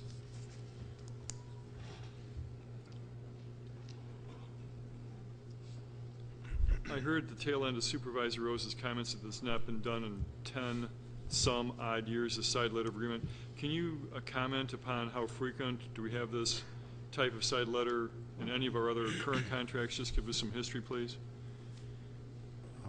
I'm not sure I heard the question, but I think on this side letter of agreement, is this commonly done, or is this rather an exceptional case? Can you comment? It was a standard element of the 1392 contract for many years. We negotiated it out of the contract for the 2007 contract, and as Frank pointed out, in a year where we have 0% increases in contracts in general, what the unions are looking for most importantly is job security associated with that. The 990 clerical contract had a job security element which was a no layoff clause.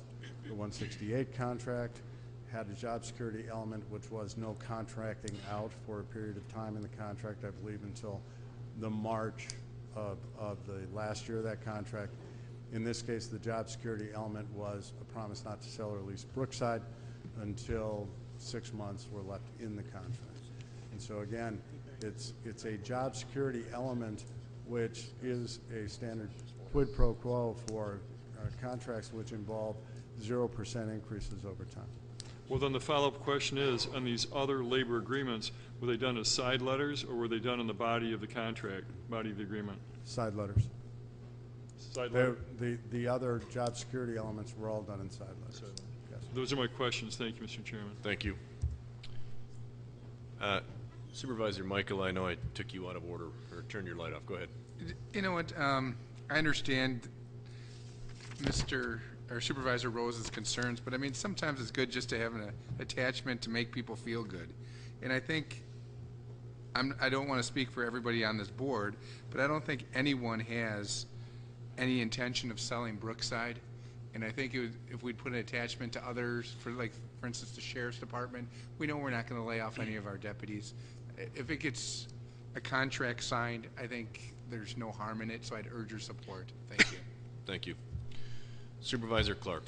Thank you, Mr. Chairman. I supported this in committee as it was. There was discussion. Certainly, we have set the pattern. In a previous contract, we made a no layoff provision, and that had a expiration 6 months before the contract. I believe that's similar here. As Supervisor Michael said, not very likely that it's going to happen. I mean, in all the time that I've been on the county board, we need to commend Brookside, their employees, the management, the administration, because they've put that to the point where it is generating a surplus to the levy. So I don't think that there would be any question there. And this contract falls in line with the 2% increase as of December. Similar to all the other contracts, it falls within line. So I remember when that first contract came through. I didn't like it, but that's the pattern. And we're going to go into the next round of negotiations starting next year, and we're going to have to bargain hard on that first contract, and that's going to set the pattern for every other contract that's going to follow. This is This one, the horse is out of the barn. It's very low risk, low cost to the county, and if those employees there have a sense of security for the job they've done recently, it's well deserved. Thank you. Thank you. Supervisor Ron Frederick. Mr. Chairman, I think this contract was negotiated in good faith with the employees, and I think we ought to approve it as it is. Supervisor Haas. Thank you, Mr. Chairman. Side agreements, side letters has been around for a long time in contracts. I've been involved in a couple, and most of the time they do have side letters. I have to agree with Mr. Frederick. They both bargain in good faith, and we should move on and approve it. Thank you. Thank you. Supervisor Noble. I want to just say I supported this in committee, and to me, right or wrong, that fact that it expires 30 days before the contract is significant, and was part of my decision to go along with it. And the other thing I want to say, just as kind of a reminder of how, you know, that it was mentioned that this language was once in the contract before, to bring supervisors up to speed as to why that was. This particular union took a fairly significant pay cut, and I'm saying cut, you know, not a 0%. It was a significant cut, basically a realignment of the wages of every employee in this particular union back 20 years ago, and that's when the language was put in. Pretty much it was a quid pro quo for this significant cut they took. They got the language that we weren't going to sell Brookside, because there was talk back then of selling Brookside. Instead, we built a new Brookside. All right, thank you. Thank you. Supervisor Rose. Well, I think you're making a big mistake by considering this just a feel-good resolution, side letter that has no impact, no effect, that who cares, let's pass it and get on with it. This is the kind of thing that can rear its ugly head sometime in the future in ways that we don't even anticipate. And when Supervisor Noble talks about 20 years ago, there was consideration because of the substantial amount of money that had to be spent in hiring an outside management firm that came in and operated the old Brookside, and the administration at that time under the leadership of John Collins attempted to sell it, but there were no buyers. And the problems were innumerable. I'm not suggesting that that is the present day at all. Are you willing to sign a side letter with respect to the golf course, that we will always maintain for a given period of time this number of holes and that number of golf courses? This is the kind of thing that you're going to see in agreement after agreement. It's not feel good. It's the essence of it. It's the essence of what management rights are all about. I'm not going to support this side letter. Thank you. Vice Chairman Eckerness. I don't think there's anything to be gained by rejecting this contract here tonight. The side letter does expire on June 30th, 2012, some 18 months from now, and does not prevent us from next month, after it's ratifying, pursuing the sale or lease of it to take effect on July 1st of 2012. We could do that. All we would do by rejecting this here tonight would be muddy up the waters as far as our negotiations with that particular union unnecessarily. I do agree with Supervisor Rose, though, that we should be very apprehensive about putting such side letters or language in the contract in the future, and the administration should be on notice that they are going to do it at their peril. Thank you. Thank you. Supervisor Hallman. Motion to call the question. You are just for the record, he's the last light on the board, so I'd like to go through the motion of the vote. We can. If not, I will ask for a vote on Resolution 81. All those in favor of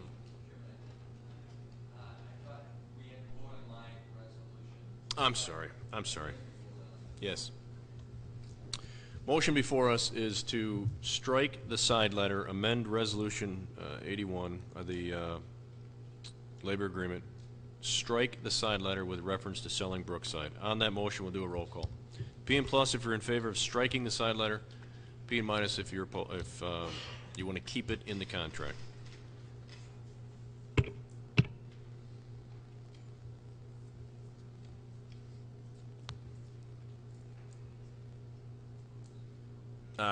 Well, we're down to 27, in case you didn't catch that.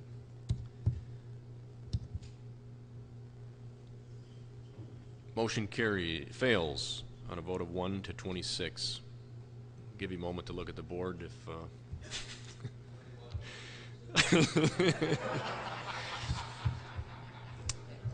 All right, before us now is the resolution as presented. Anyone on the topic? Seeing no lights before, not quite quick enough. Supervisor Gable. Oh, sorry, I didn't. All right, then maybe too quick. All right, don't push your light again. All right, on the labor contract as presented, Resolution 81, all those in favor signify by saying aye. Aye. Those opposed? Motion carries. On that, just as a follow-up, I made comment at the Finance Committee meeting, and I intend to have conversations with the administration and the staff with regard to these contracts. I have some heartburn over that side letter. I have some heartburn over the approach, and that conversation, Mr. Riedel is aware of my position, and I will have conversations with the administration going forward. So I will put that out there for information. Clerk. Resolution 82 from Finance Committee, a resolution amending the 2011 budget vacation cash out. Clark, yes. O'Day, yes. Jeff Gens, yes. Singer, yes. Eckerness, yes. Supervisor Clark. I move Resolution 82. Resolution 82, moved by Clark, seconded by Eckerness. Supervisor Clark. Mr. Chairman, Resolution 82 gives specific direction and clarity to the administration and the employees of Kenosha County that are non-represented. In the budget, we've eliminated vacation payouts for the all represented employees. There was discussion when I made the proposal to eliminate the sworn non-rep. I was under the assumption that a basis of accounting meant that any vacation that was earned during 2010 would be accrued back to 2010, allowing that to be paid out in 2011. Late in the debate, it was pointed out to me that the county handles it. They don't accrue for it. That's been their consistent accounting treatment, and that it would hit the levy. In committee, this was discussed, and it was the will of the committee that we work it out so those vacations, so we wouldn't be changing the rules of the game at the end of the game and allow the non-reps to cash out their vacation. When I spoke about this with the finance director, he said, don't worry about it, we can handle it in closeout. Received communication from the sheriff looking for direction. I recognize that I'm a county board supervisor and I can't direct the administration. I've sent an email to the county executive for clarity, asked the finance director to opine to the treatment of cashing out. It still was not clear. So there were really two approaches that got us to the end, the same end, and that was we do it with a closeout, and when it closes out, it hits the general fund. We have surplus dollars coming to the general fund this year. There is some surplus dollars relative to the change. There was a correction of an error that related to retirement that will be coming up on the Finance Committee and being reported to the board in the future. So there are some dollars there to fund this. The other way, which really gives me heartburn, but it's the best way to give us clarity, is before this budget is even dry, we're amending it. It was an issue that if I thought there was a problem going the closeout way where it wasn't a clear direction, I would have addressed it when we did the budget. This, again, is being funded through reserves. We have sufficient funds when we close out, and we have surplus. We reported on that earlier. And it gives the administration and the employees of the county clarity. clarity to what I believe the intent of the committee was. It was also disclosed during the budget debate, and we're just reaffirming our commitment. Thank you. Anyone on the issue? Supervisor Singer. Chairman, I just had a question. I'll address it to the chairman, and I'm sorry I didn't ask this in committee. Does this have anything to do with the other non-reps? It has to do with all non-reps, sworn and non-sworn. Okay, thank you.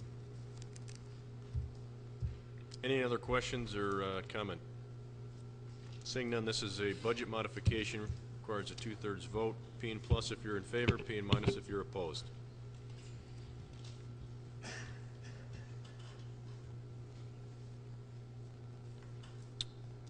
There we go. Motion carries 27-0. I've asked the clerk to read 83 and 84 together unless there is opposition to that. Resolution 83 from Finance Committee regarding appointment of Patricia Johnson to the Kenosha County Library System Board. 84 from Finance Committee regarding appointment of Nancy Kim to the Kenosha County Library System Board. Clark, yes. O'Day, yes. Jeff Gens, yes. Eckerness, yes. Supervisor Clark. I move resolution 83 and 84. 83 and 84 moved by Clark, seconded by O'Day. Supervisor Clark. Thank you. Many of you know who Miss Patricia Johnson is. Her husband was a county board supervisor, Leonard Johnson. Patricia Johnson was a director for Armitage Academy, involved in education for many years. She's served many years on the Gateway board. This is a continuing appointment. She did show up in the committee, and we had unanimous approval. Ms. Kemp is a resident, I believe, of Randall. She is on the bike commission, the blue ribbon or green, I'm not sure what color it is, the bike committee. And she's had good attendance there. She is also was appointed to finish out a term on the library system board, and she's a doctor of, Dr. Esposito will understand this when I looked it up, doctor of naturopathy or whatever, something like that. There you go. So, again, she showed up to the committee as well. I urge unanimous approval. Thank you. Any discussion? Seeing none, all those in favor of 83 and 84 signify by saying aye. Aye. Those opposed, motion carries. I've also asked the clerk to read 85 through 88 together unless there is opposition. Clerk. Resolution 85 from Human Services Committee, a resolution to approve the appointment of Kathy Otto to the Kenosha County Aging and Disability Resource Center Board. 86 from Human Services Committee, a resolution to approve the appointment of Susan Fennell to the Kenosha County Aging and Disability Resource Center Board. 87 from Human Services Committee, a resolution to approve the reappointment of Ann Burgo to the Kenosha County Board of Administrative Appeals. 88 from Human Services Committee, a resolution to approve the reappointment of Sandra Basiglia to the Kenosha County Human Services Board. From Human Services, Rose, yes. Jeff Gens, yes. Celebrity, yes. Gable, yes. Arrington, yes. Supervisor Rose. Mr. Chairman, I would move the resolutions 85 through 88. Resolutions 85 through 88, moved by Supervisor Rose, seconded by Supervisor Jeff Gens. Supervisor Rose. The appointments were all reviewed by the Human Services Committee this evening. They were all found to be worthy of either appointment or reappointment. The biographical sketch of each individual is attached to the resolution, and they were unanimously supported, and we urge your support this evening. Any discussion? Seeing none, all those in favor of appointments 85 through 88 signify by saying aye. Aye. Those opposed, motion carries.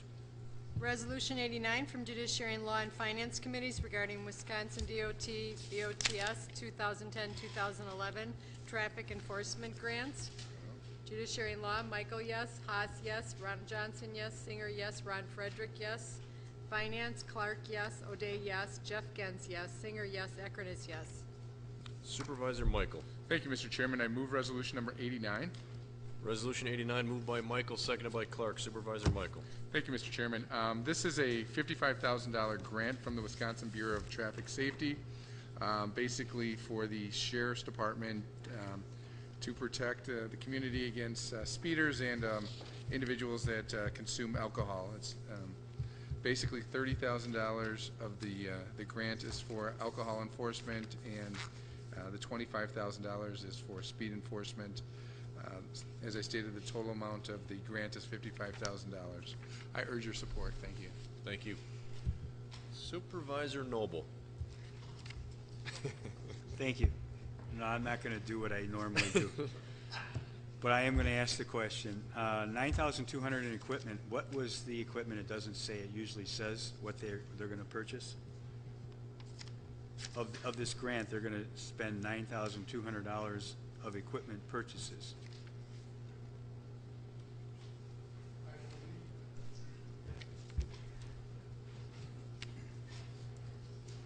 We have a representative from the Sheriff's Department.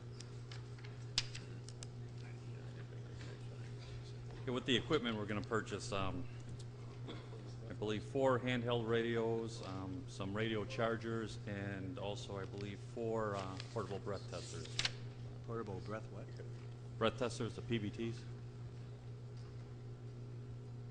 How does the radios qualify for that grant, though? I mean, It's for enforcement of traffic. Each officer, deputy carries a portable radio with them. So it doesn't necessarily have to be for alcohol enforcement or speed, it's just any general enforcement? No, it's should be stated in the grant. Anything, and that's one of the items that fit the criteria. All right. It meets the grant then, right? Right. All right, thank you. Anything else? No. Any other discussion? I'd hate to have this be all that Lieutenant Krieger gets an opportunity to talk about after all. That's okay. Seems like we're shortchanging you for some reason. All right, seeing no lights, this is a budget modification, requires a roll call vote, 2/3 majority. P and plus if you're in favor, P and minus if you're opposed.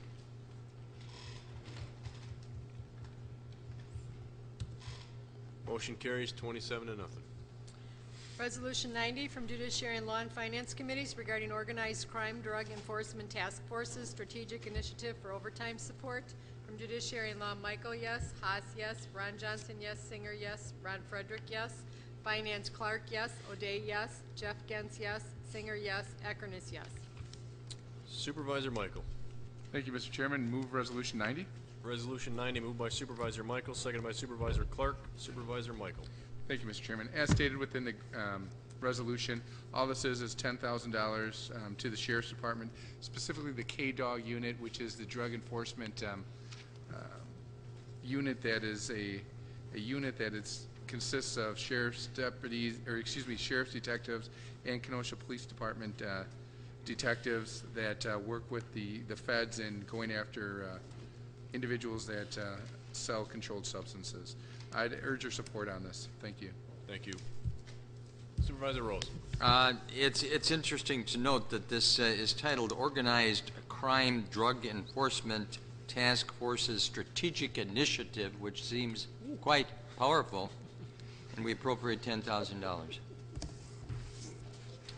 Duly noted. Any other notes or comments? Seeing none, again, a budget modification. Hold on here. Requiring a roll call. All those in favor signify by P and plus. Those opposed, P and minus.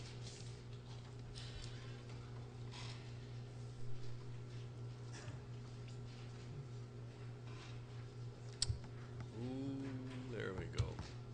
Resolution 90 passes 27-0. Resolution 91 from Judiciary and Law and Finance Committees regarding insurance reimbursement for March 12, 2010 hazardous materials spill. From Judiciary and Law, Michael, yes. Haas, yes. Johnson, yes. Singer, yes. Ron Frederick, yes. Finance, O'Day, Clark, yes. O'Day, yes. Jeff Gens, yes. Singer, yes. Eckerness, yes. Supervisor Michael.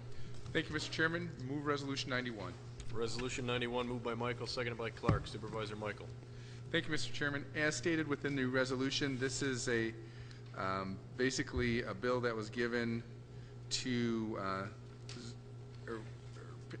payment that we received from an insurance company, Zurich American Insurance Company, for a total of $41,355.58 for the various municipal responders to the hazardous material spill that occurred on March 12th of 2010. I urge your support on this resolution. Thank you. Supervisor Rose, any interesting notes? Any comment? All those in favor, again, it's a budget modification, roll call, P and plus if you're in favor, P and minus if you're opposed.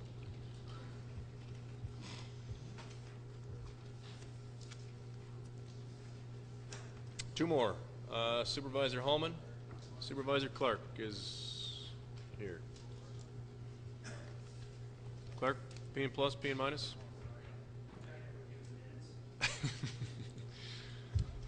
Motion carries 27-1 on Resolution 91. Claims, Frontier... 27-0, I'm sorry. Sorry. Are you ready? I'm ready. Okay. Claims, Frontier Damage Drop Line. Refer to Corporation Council. Supervisor comments. Supervisor comments. Supervisor Hallman?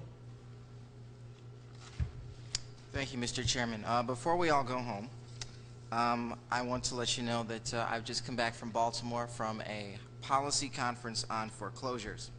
And we learned several things at the Policy Academy. The first is that nationwide there have been 3 million foreclosures that have already occurred. 1 million of those were enough to cause the housing crisis. It is projected that by the end of the housing crisis, nationwide 13 million homes will have fallen into foreclosure. I don't know how many of you still have the document from the sheriff that he provided to the Finance Committee that by the end of 2010 it is projected from civil processing that 1,471 homes within Kenosha County will have fallen into foreclosure. On your desks tonight, you have in front of you a housing foreclosure event hosted by CUSH, Congregations United to Serve Humanity, where basically it's going to allow borrowers to sit down with a lender and a HUD-certified non-for-profit housing counselor and renegotiate mortgages on the spot. HUD and Treasury have sent letters out to people who are falling into delinquency or already in delinquency to notify them of this. This is being given to you so that as you send out emails, knock on the doors of your districts, you can let people know that this is going on. It's going to take place this Friday. I apologize I couldn't get this out to you sooner. But I'm asking that you please go forward and let people know that this is going on, that they can get help. The goal is to try and save every home, but realistically not every home can be saved. Having said that, I want to place an additional caution to all members of this body regarding this matter. It has become apparent at this Policy Academy that mortgage modifications in some states have not been helpful, that the banks have simply gone through the motions and that this has not been enough. And banks are unwilling to reduce the principal payments on these mortgages, so that there is the need for additional safeguards to be put into place. So I'm working to explore what potential there is for us as a county to put things in place beyond just mortgage modifications. There's a lot of things that the state can do. There's a lot of things that the city can do.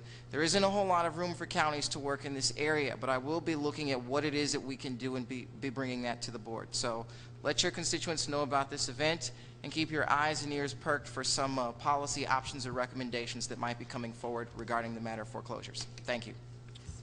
Supervisor Hallman, I certainly appreciate your passion on this issue. Thank you.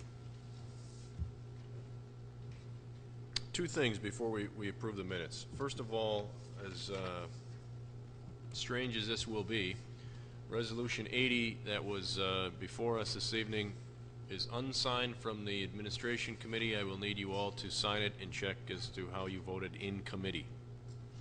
And that has to do with the correction that was made on the title of it. Secondly, before we adjourn, I want to sincerely thank Supervisor Underhill for his attendance here this evening under your trying circumstances, and as well to Supervisor Brunig. I appreciate both of you being here and your dedication and commitment. On the approval of the minutes, we will defer, given that Supervisor Zurban is not here, to Supervisor Clark. Mr. Chairman, I did review the minutes once I noted that Supervisor Zurban left the meeting. They do appear to be proper, and I would move the minutes. Approval of the minutes moved by Supervisor Clark, seconded by Supervisor Kubicki. Anyone on the issue? All those in favor signify by saying aye. Aye. Those opposed? Motion to adjourn by Clark, seconded by Kubicki. All in favor? We're adjourned.